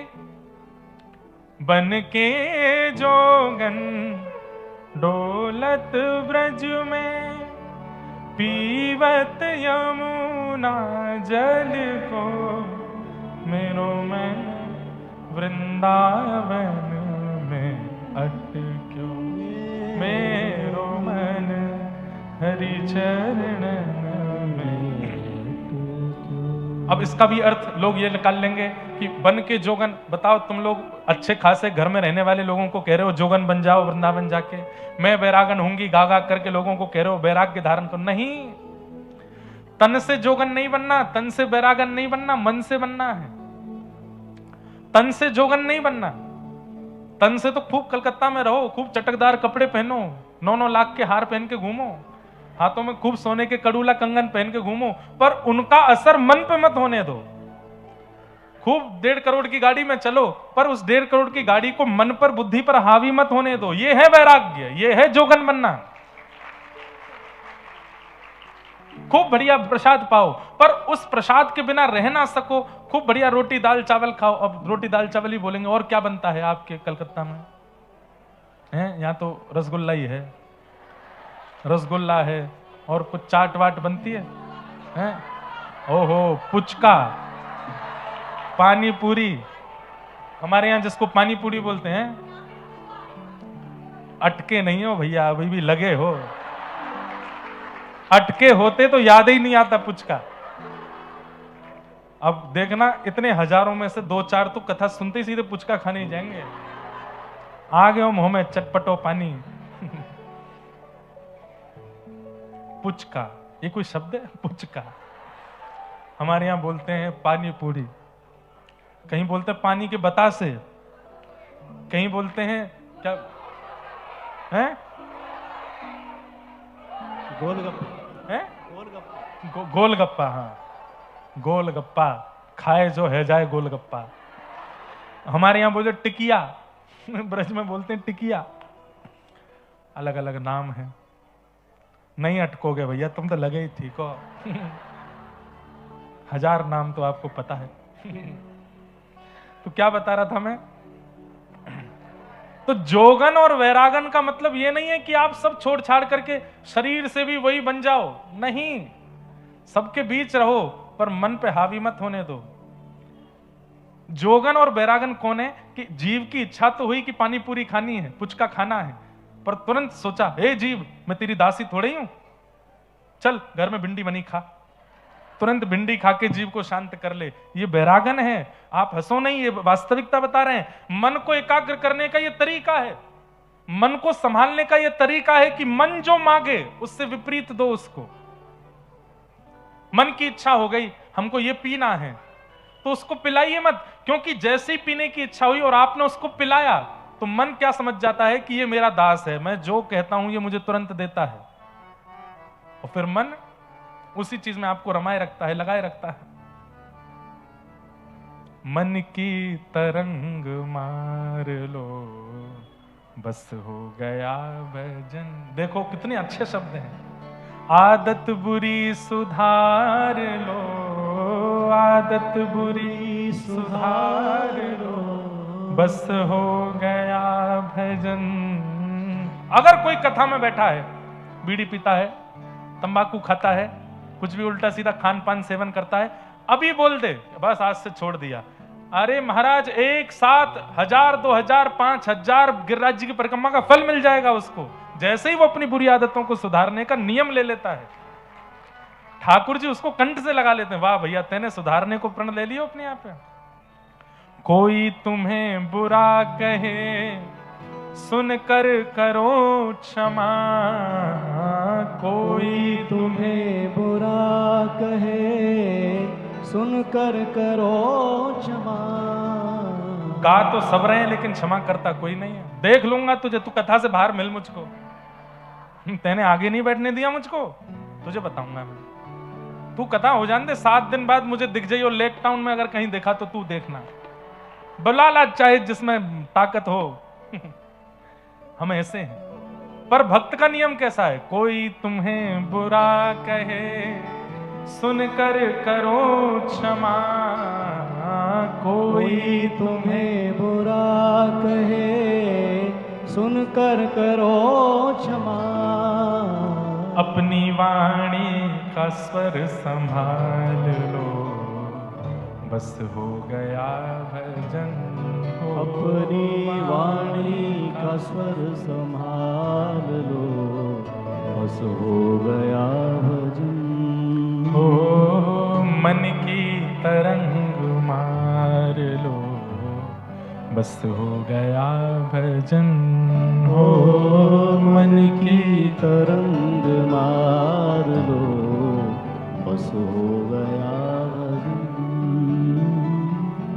ये भजन के रूप हैं।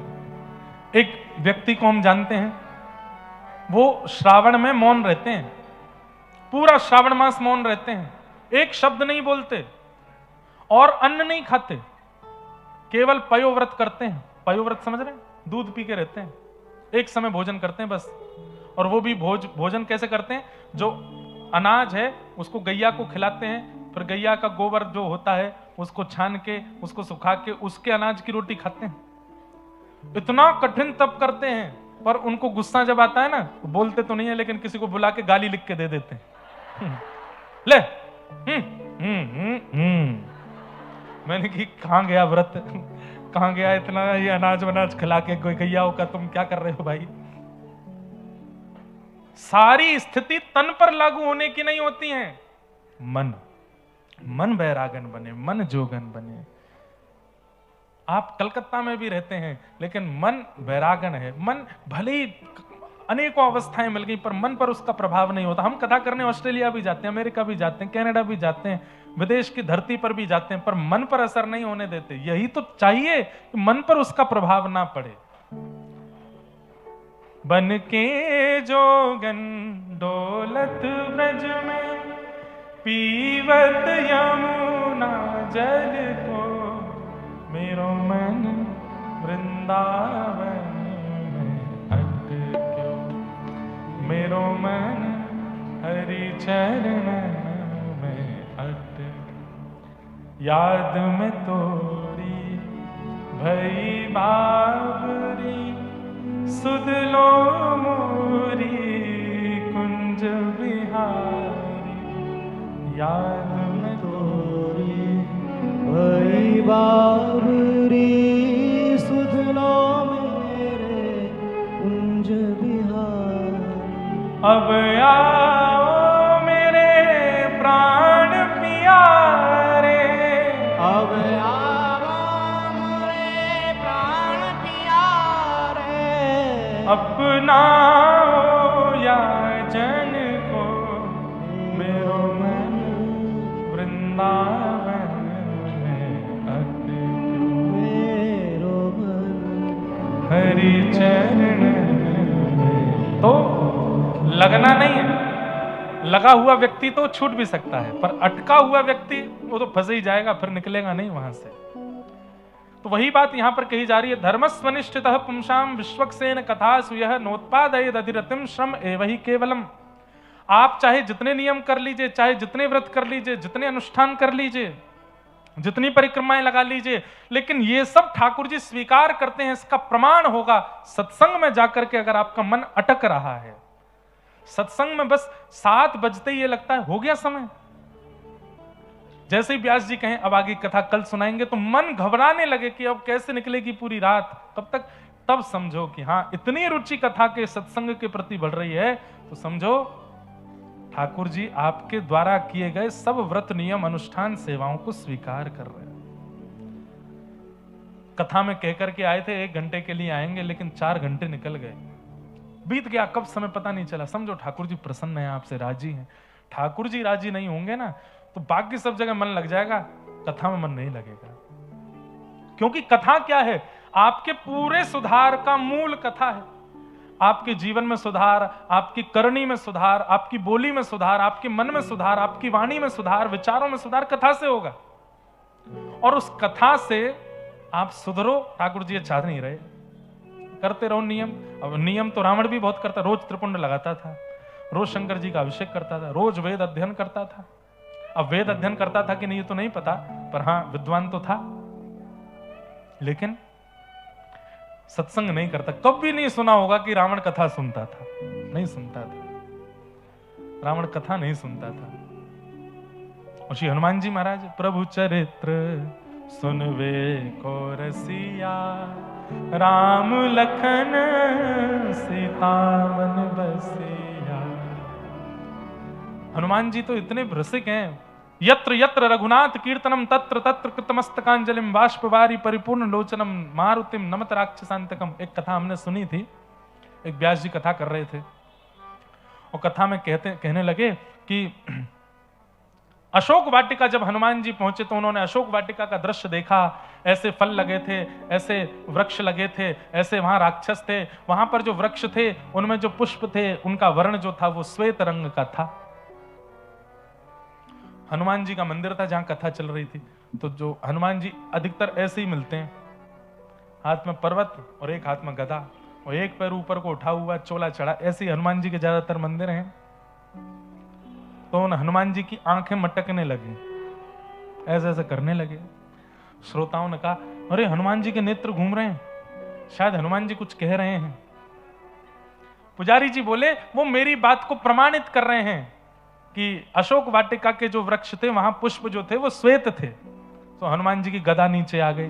बोले नहीं नहीं ये कुछ और कह रहे हैं। बोले नहीं नहीं ये और प्रमाणित कर रहे हैं कि वो श्वेत ही थे। वो पर्वत नीचे धर दिया हनुमान जी ने।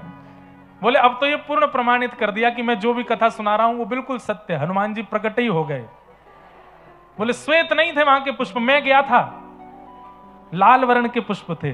व्यास जी बोले बाद में करेंगे, पहले सब प्रणाम कर लो। हनुमान जी आ गए प्रत्यक्ष। व्यास जी ने प्रणाम किया, सब श्रोताओं ने प्रणाम किया। हनुमान जी बोले अब हमसे बात करो। व्यास जी बोले क्या बात है? बोले तुम क्यों कह रहे हो ये, मैं संकेत कर रहा हूं फिर भी तुम नहीं समझ रहे हो। श्वेत पुष्प नहीं थे, लाल पुष्प थे, लाल पुष्प। मैं गया था अशोक वाटिका, मुझे पता है। व्यास जी बोले देखो बुरा मत मानियो जय जय, लाखों वर्ष हो गए आपको गए हुए, थोड़ी तो बुद्धि है, भूल जाती है, विस्मृत हो गई होगी आपको। पुष्प तो लाल ही थे। हनुमान जी बोले बड़े हटीले व्यास हो भाई, मैं वहां गया हुआ व्यक्ति, वहां का दृष्टा व्यक्ति बोल रहा हूं कि श्वेत पुष्प थे, और तुम यहां अभी 10 15 20 25 30 साल पहले तुम्हारा जन्म हुआ है और तुम यहाँ अभी कलिकाल के जीव, और तुमको पता है त्रेता में क्या देखा मैंने, बोल रहे हो कि श्वेत पुष्प थे। बोले नहीं मैं तो अपनी गुरु आज्ञा से बोल रहा हूं, आचार्य आज्ञा से बोल रहा हूं, ग्रंथों में पढ़ करके बोल रहा हूं, पुष्प तो श्वेत ही थे। बोले सब झूठ बोल रहे हैं, मैंने देखा है लाल पुष्प थे। श्रोता बैठे बैठे आनंद ले रहे हैं, अब क्या होगा। बोले हम आपकी बात नहीं मानेंगे। तो हनुमान जी बोले तो हम भी तुम्हारी बात नहीं मानेंगे। बोले तो आप मत मानो, ये तो सब मानेंगे मेरी बात। हाँ भाई श्रोताओं बताओ लाल पुष्प थे कि श्वेत पुष्प थे? सारे श्रोता बोले श्वेत पुष्प थे। हनुमान जी बोले मेरी गदा से डरो। हनुमान जी बोले कैसे मानोगे? बोले हम तो तब मानेंगे जब अशोक वाटिका में और जो था वो आके यहां प्रमाण दे। हनुमान जी बोले अशोक वाटिका का प्रमाण तो केवल सीता जी दे सकती हैं, हाँ, तो वही तो प्रार्थना कर रहे हैं, उनको भी बुला लो। और व्यास जी श्रोताओं से कह रहे हैं इसी जिद पे रहना कि पुष्प जो थे वो श्वेत ही थे। हनुमान जी बोले अभी रुको, अभी आता हूं। तुरंत साकेत पहुंच गए। राम जी, सीता जी, सब पूरा राम दरबार बैठा था। आइए आइए हनुमंत लाल, क्या समाचार लेके आए? बोले कि एक जंग छिड़ गई है नीचे, व्यास जी में और मुझ में जंग छिड़ गई है। बोले काय बात की जंग? बोले वो कह रहे हैं कि अशोक वाटिका के पुष्प जो थे वो श्वेत थे, और माँ आपको तो पता है, आप तो वहां रही, मैं भी आया था, वहां के पुष्प लाल थे। माँ, अब हनुमान जी उनसे पूछ नहीं रहे, कह रहे हैं सीधे आप चलो और माँ व्यास जी को प्रमाणित दे दो। वो मुझे झूठा ठहरा रहे हैं, और वो सारे श्रोता भी मुझको झूठा ठहरा रहे हैं। सीता जी बोली अब हम सौभाग्यवती नारी हैं, अकेली तो नहीं जाएंगे, अकेली थोड़ी जाती हैं कहीं भी, राम जी से पहले आज्ञा ले लो, राम जी जाएंगे तो हम जाएंगे। हनुमान जी गए, राम जी के चरण पकड़ लिए, दबान लगे। बोले क्या बात है? बोले थोड़ी देर के लिए हमको अपॉइंटमेंट दे दो एक, आप थोड़ी देर के लिए पृथ्वी पर चलो। बोले क्यों? पूरा बात बताया ऐसे। अरे तुम कथा में तुम्हारा विवाद हो गया, उसके लिए तुम हमको लेके जाओगे? आपको नहीं पता, बहुत बड़ी बात है। आप तो साकेत में रहते हैं, मैं पृथ्वी पर रहता हूं, कथाओं में ही मेरा जीवन जाता है, और वहां कथा में वो मुझे ही ठहरा रहे हैं गलत। मैं किस मुंह से वहां जाऊं और जाके चोला चढ़वाऊं फिर से? आप चलो।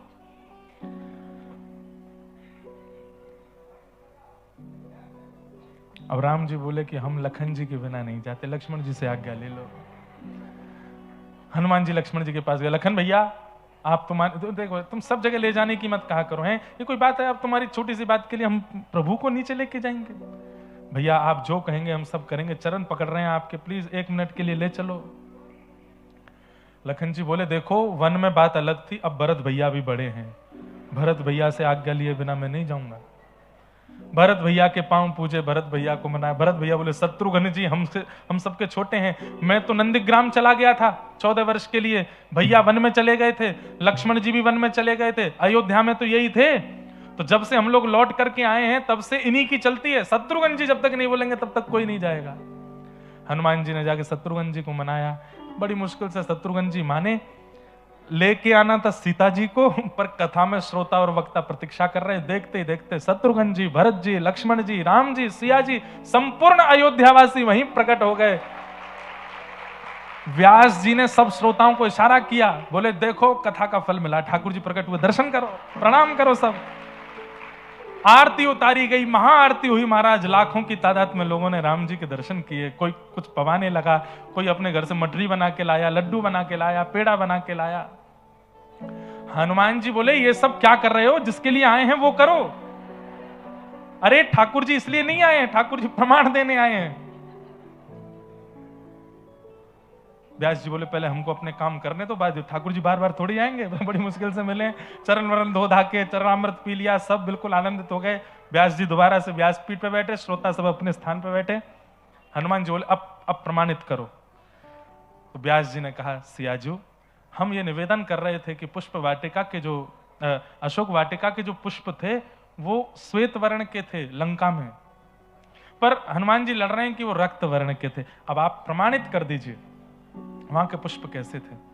हनुमान जी हंसने लगे, मेरे पक्ष में ही जाएगी बात तो। सीता जी ने तुरंत कहा लंका की अशोक वाटिका के पुष्प श्वेत ही थे। और जैसे ही कहा श्वेत थे, हनुमान जी के तो नेत्रों में आंसू आ गए। बोले सब मिल गए हो, सब आपस में मिलकर के मेरे पीछे, मुझे वो रक्त वर्ण के दिखे। तब सियाजू ने सिर पर हाथ फेरते हुए कहा पुष्प तो श्वेत ही थे, पर हनुमंत लाल आपने जब वहां आकर के मुझे देखा और अपनी मां को इतनी पीड़ा में और इस प्रकार राक्षसों के घेरे में देखा, तो आपको इतना क्रोध चढ़ा कि आपका संपूर्ण अंग तो लाल हो ही गया, नेत्र भी लाल हो गए। इसलिए आपको हर श्वेत वस्तु में लाल लाल का अनुभव होने लगा। इसलिए गलत आप भी नहीं हो, आपको लाल पुष्प इसलिए दिखे क्योंकि आप बहुत क्रोध में थे, पर वास्तविकता पुष्प तो श्वेत ही थे। हनुमान जी ने व्यासपीठ को प्रणाम किया और सब संपूर्ण राम दरबार को प्रणाम करके कहा, बोले आज एक बात सिद्ध हो गई जिसके लिए मैंने साकेत छोड़ दिया। हनुमान जी साकेत नहीं गए, चारों युग प्रताप तुम्हारा, त्रेता में राम प्रभु श्री राम लीला करके चले गए, लेकिन आज भी हनुमान जी पृथ्वी पर ही हैं। क्यों? केवल कथा सुनने के लिए। हनुमान जी बोले मैं एक बात तो मान गया, व्यासपीठ पर चाहे जो बैठे, लेकिन वो अपने 4 घंटे के प्रवचन में जो कुछ भी बोलेगा, एक बात तो ऐसी बोलेगा जिससे भगवत प्राप्ति हो जाए। ये बात मैं प्रमाणित मान चुका हूं आज कि व्यासपीठ पर बैठने वाले व्यक्ति के मुख से, भले ही वो प्रपंचों के लिए बैठा हो, आजकल क्योंकि मिलावट व्यासपीठ में भी हो गई है, भले ही वो धन अर्जन करने के लिए बैठा हो, लेकिन उसके मुख से एक बात तो ऐसी व्यासपीठ से निकलेगी ही कि वो किसी का जीवन ठाकुर जी के सन्निधि में ले जाने लायक कर दे। व्यासपीठ के प्रति नतमस्तक हो गए। तो कथा में रुचि बनना, कथा के प्रति प्रेम बढ़ना, इस बात का प्रमाण है कि ठाकुर जी आपसे प्रसन्न हैं, ठाकुर जी आपसे राजी हैं।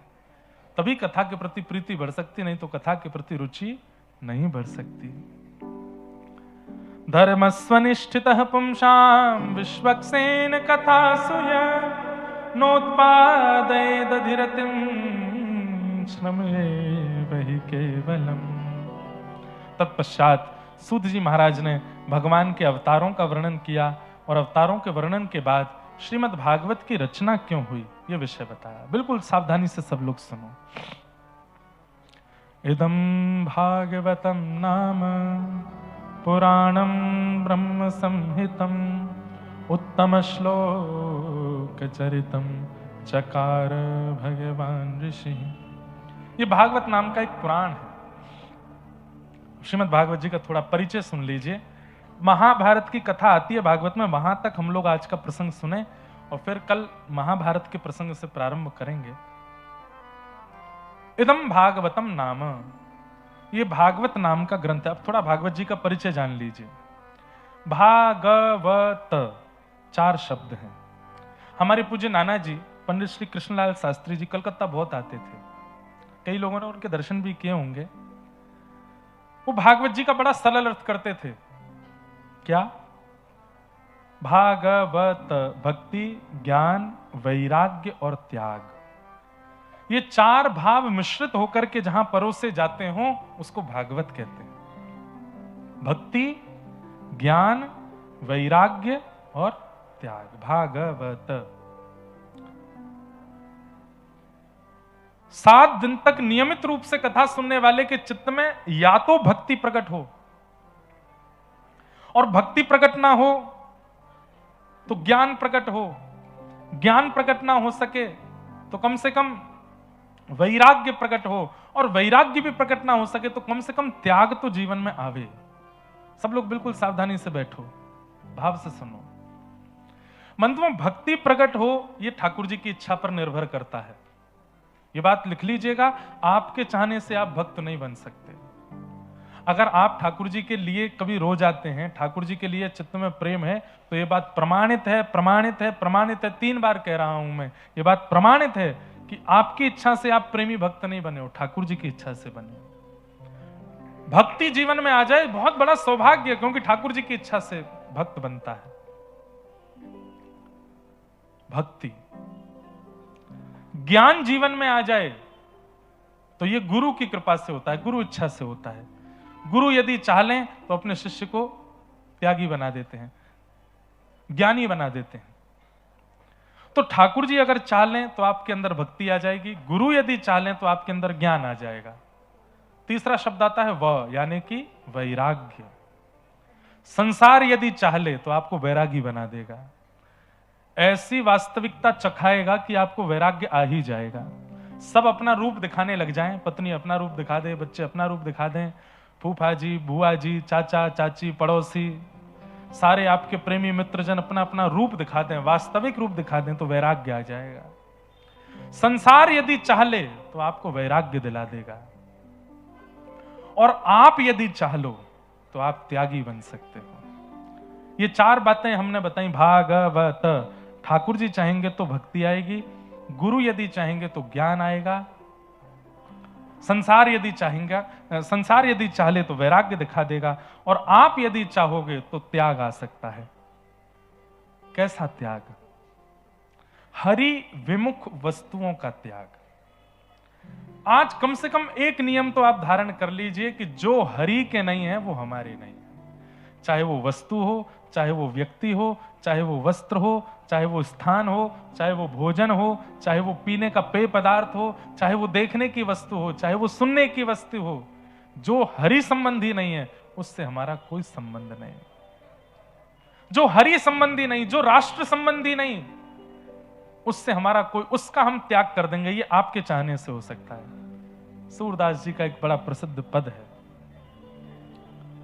तजोरे मन हरि विमुखन को संग, तजोरे मन हरि विमुखन को संग, जाके संग कुमति उपजत है, जाके संग कुमति उपजत है, पड़त भजन में भंग, हाँ पड़त भजन में भंग, तजोरे मन हरि विमुखन को संग, तजोरे मन हरि विमुखन को संग। उस मित्र का त्याग कर दीजिए जो कथा सुनने से रोकता हो।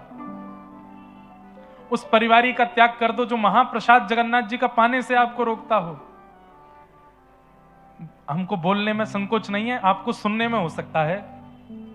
वो पत्नी और पति भी योग्य नहीं है जो जगन्नाथ जी के दर्शन से रोकते हो।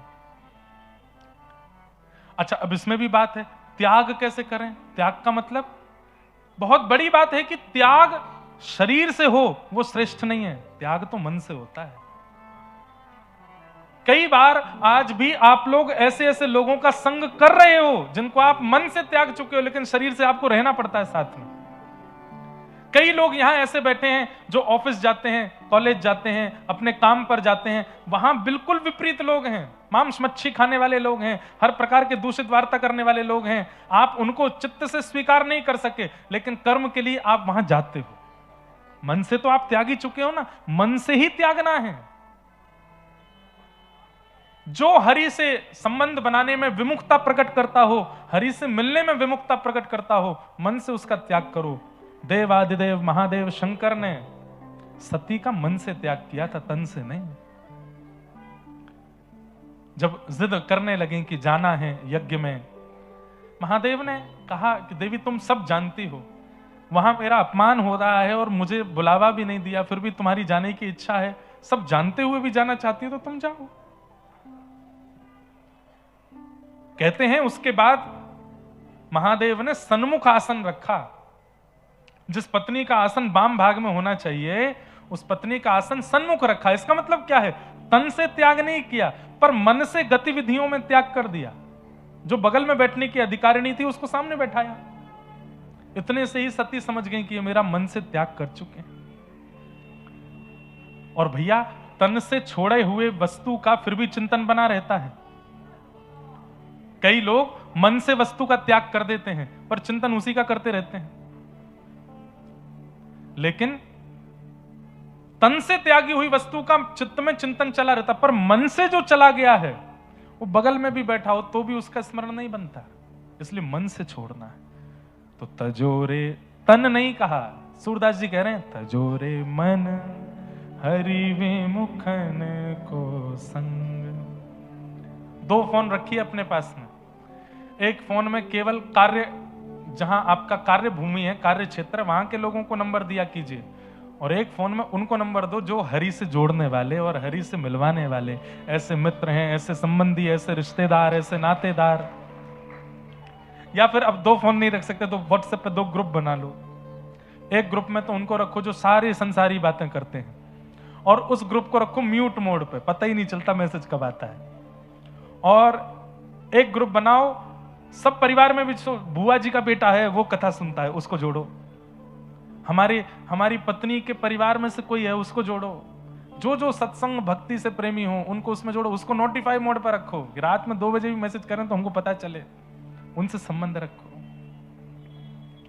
और उनका त्याग करो जो हरि विमुख करते।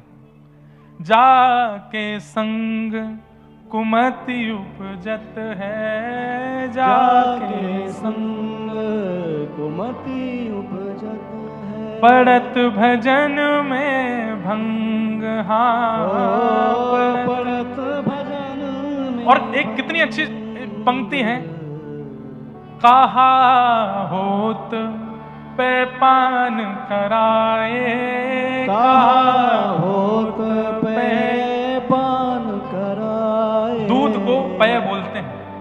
विष नहीं तजत भुजंग, हाँ विष नहीं तजत। अरे हरि विमुख करने वाले कौन है? बोले सब भुजंग हैं। भुजंग मतलब सर्प है। इनको भी कितना भी प्रेम का दूध पिलाते रहो, ये विष ही उगलेंगे मुख से। तजोरे मन हरि विमुखन को संग, तजोरे मन। और अंतिम पंक्ति तो और भी सुंदर है। क्या? सूरदास कारी कामर पे, सूरदास कारी कामर पे। हो चढ़े न दूजो रंग, हाँ चढ़े न दूजो रंग। हमारे ब्रज में होली चल रही है, शुरू हो गई कल से। ठाकुर जी को रंग लगाते हैं गालों पे। बंधुओं, ये वसंत के बाद 40 दिन जो है ना, ये भक्तों के लिए क्यों है? भक्तों को अधिकार चरण छूने का है, गाल छूने का नहीं है। ठाकुर जी के गाल छूने का अधिकार हम लोगों को नहीं है, पर ये 40 दिन ठाकुर जी हमको अधिकार देते हैं कि चलो अब तुम मेरे गाल भी छू लो। तो हम ठाकुर जी के गाल छूते हैं, रंग लगाते हैं। लेकिन रंग लगने के बाद भी रंग की शोभा ठाकुर जी के गाल पे जाके बढ़ती है। ठाकुर जी की शोभा रंग से नहीं बढ़ती। रंग सुंदर लगने लगता है जब वो ठाकुर जी के अंग पर लग जाता है। ठाकुर जी की शोभा नहीं, क्योंकि वो कारे हैं। उनका रंग जिस पर चढ़ता फिर उस पर दूसरा रंग नहीं चढ़ता। सूरदास कारी कामर पे, सूरदास कारी कामर पे। चढ़े न दूजो रंग, हाँ चढ़े न दूजो रंग। तजोरे मन हरि विमुखन को संग, तजोरे मन हरि विमुख। तो भैया, भक्ति ठाकुर जी की इच्छा से आएगी, ज्ञान गुरु की इच्छा से आएगा, वैराग्य संसार चाह ले तो आएगा, लेकिन त्याग आपके अधिकार में है।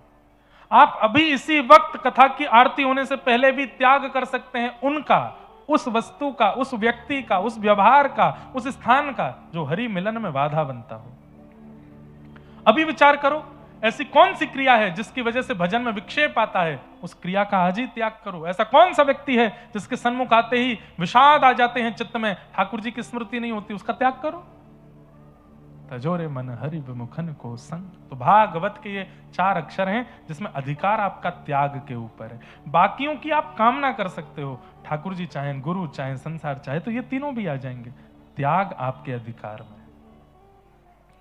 इदम भागवतम नाम पुराणम ब्रह्म संहितम, ये पुराण है और उत्तम श्लोक चरितम, इसमें अच्छे अच्छे चरित्र सुनाए गए हैं। किसके? भगवान के भक्तों के। भैया, भक्त चरित्र सुनिए। भगवत चरित्र से ठाकुर जी का प्रभाव पता चलेगा, लेकिन भक्त चरित्र से ठाकुर जी का स्वभाव पता चलता है। और ठाकुर जी का स्वभाव जब पता, हम एक बात कथा में कहते हैं कि भगवान यदि रीझ गए तो वैकुंठ दे देंगे, लेकिन भक्त यदि रीझ गए तो भगवान को दे देंगे। तो भक्त रीझें। ठाकुर जी रीझ करके क्या देंगे? स्वर्ग दे देंगे, वैकुंठ दे देंगे, गोलोक धाम दे देंगे, साकेत धाम दे देंगे। लेकिन यदि भक्त रीझ गए तो भक्त रीझ करके तो ठाकुर जी को गोद में दे देंगे, ठाकुर जी को आपको अपना बनवा देंगे। हमारे गोवर्धन में एक पाखंडी रहता था। ध्यान से सुनना सब लोग, इधर देखो, यहां देखो। हमारी ठाकुर जी ने ना हमको ढिटोना लगा के भेजा, नजर नहीं लगेगी। हमारी नाक के बीचों बीच ढिटोना लगा रखा है ठाकुर जी ने। तो आप कहीं ये सोचो हम बहुत देखें तो नजर नहीं लग जाए व्यास जी को, ऐसी बात नहीं है। यहीं देखा करो, ध्यान से सुनो। तो हमारे गोवर्धन में एक पाखंडी रहता था। पाखंडी किसको कहते हैं? नाम लेता है ठाकुर जी का, कथा करता है ठाकुर जी की, पर चाहता क्या है? धन अर्जन करना और लोगों को अर्जन करना, भीड़ अपने पीछे लगाना। तो वो क्या करता था? लोग दर्शन करके आते थे गिरिराज जी, गोवर्धन नाथ जी का, श्रीनाथ जी का, और उनकी वाणी सुनकर के आज ठाकुर जी ने क्या पहना है? बोले पीले वस्त्र पहने, मोतियों की माला पहनी। खुद दर्शन नहीं करता था, दूसरों से सुन लेता था और सुनने के बाद एक वृक्ष के नीचे बढ़िया आसन लगा करके फिर वहां बैठ के प्रवचन करता था। देखो मैं यहीं बैठ करके ठाकुर जी को देख लेता हूं। आज ठाकुर जी ने पीत वर्ण के वस्त्र पहने हैं, ऐसी माला पहनी है, और नहीं विश्वास होता तो देख के आ जाओ। 2-4 लोग देख के आते, आके कहते अरे बाबा सही बोल रहे हैं, बिल्कुल यही वस्त्र हैं। और फिर वो बना बना करके चिकनी चुपड़ी बातें करता। पीले वस्त्र पता है क्यों पहने ठाकुर जी ने? बोले क्यों पहने? बोले कल रात्रि मैंने अपने घर के ठाकुर जी को पीले पुष्प अर्पित किए तो ठाकुर जी ने आज पीले वस्त्र पहन लिए। मैंने ठाकुर जी को खीर निवेदित किया तो आज ठाकुर जी ने भी प्रसाद में खीर बनवाई है। मतलब वो ऐसी बातें करता था, सुनने वाले उससे रीझ जाते थे। लोग बाग धन धान चढ़ा करके जाते। एक दिन उसका वो कर रहा था अपना काम, बोल रहा था, लोग बाग सुन रहे थे। वहीं से सूरदास जी जा रहे थे। सूरदास जी को दिखाई तो देता नहीं था, पर वे सूरदास हैं। सूरदास जी 2 सेकंड के लिए रुक गए। उन्होंने जैसे ही सुना, सुनते ही वो समझ गए कि इसकी वाणी में असत्यता का बोध हो रहा है। ये केवल लोक रंजन के लिए, मनोरंजन के लिए बड़ी बड़ी बातें कर रहा है, स्वयं दर्शन करके नहीं आता है। सूरदास जी जब उसका सत्संग पूरा हुआ तो सूरदास जी उसके पास गए और जाकर के बोले आज आपने क्या सुंदर, अरे अरे अरे सूरदास जी आए हैं, अरे आपका तो बड़ा नाम है, यश है, कीर्ति है, आप मेरा सत्संग सुनने आए, मेरा सौभाग्य। सूरदास जी बोले बड़ी अच्छी बात है, पर मैं एक चीज पूछने आया हूं। बोले हाँ, कब से दर्शन नहीं गए, सच बताओ। कैसी बात कर रहे हैं? आज गेरुआ रंग का वस्त्र पहना है, आज सोने के ठाकुर जी ने आभूषण पहने हैं, आज मकराकृत कुंडल पहना है, आज सिर पर ऐसी सिरपेच पहनी है, ऐसे ठाकुर जी को भोग लगा, आप कैसे कह सकते हैं? बोले मैं वही कह रहा हूं, मेरे पास नेत्र नहीं है और कोई यह सुन भी नहीं रहा, मैं बस तुमसे पूछ रहा हूं, सही सही बताना कब से नहीं गए दर्शन? कल गया था शाम को, थोड़ा और सच बताओ। हाँ, शाम सुबह गया हूंगा, गया था कल सुबह गया था। सूरदास जी बोले थोड़ा और सच बताओ। नहीं मंगला में तो मैं गया ही था। सूरदास जी बोले मैं कुछ नहीं बिगाड़ूंगा तुम्हारा और मेरे से बिगड़ेगा भी नहीं भाई, मैं नेत्रहीन हूं, थोड़ा सच बताओ कब गए थे? बोले देखो बिल्कुल सच बताऊं? बोले हाँ पिछले हफ्ते गया था। सूरदास जी बोले नेक सा और सच बताओ। अंत में आके बोला 6 महीने हो गए नहीं गया। बोले हाँ अब सच बोला ना, 6 महीने से नहीं गया दर्शन करने, और यहां चिकनी चुपड़ी बातें करता है, चल दर्शन करने चल। सूरदास जी उसका हाथ पकड़कर जैसे ही ले गए ऊपर मंदिर में, तो आश्चर्य क्या हुआ, श्रीनाथ जी खड़े हैं और जैसे ही सूरदास जी मंदिर में उसको लेकर के आए, श्रीनाथ जी मूर्ति मंत्र से सचल हो गए और सचल होकर के बोले अरे गोसाई जी मेवा मंगाओ, लड्डू मंगाओ, पकवान बनवाओ, अरे ढोल नगाड़े ताशे बजाओ। बोले क्यों? जिस भक्त की दर्शन की प्रतीक्षा में मैं खड़ा था आज वो मेरे सामने आ गया है, सूरदास जी उसको लेकर के आए हैं।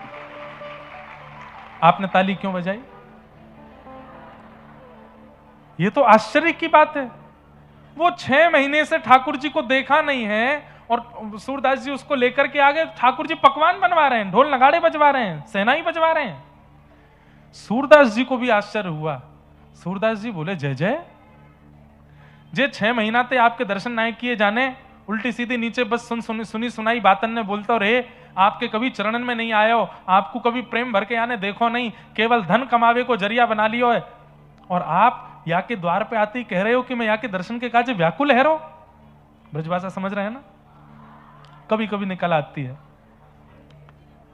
आप कह रहे हैं यहाँ के दर्शन के काज आप व्याकुल है रो, कैसी बात कर रहे हो?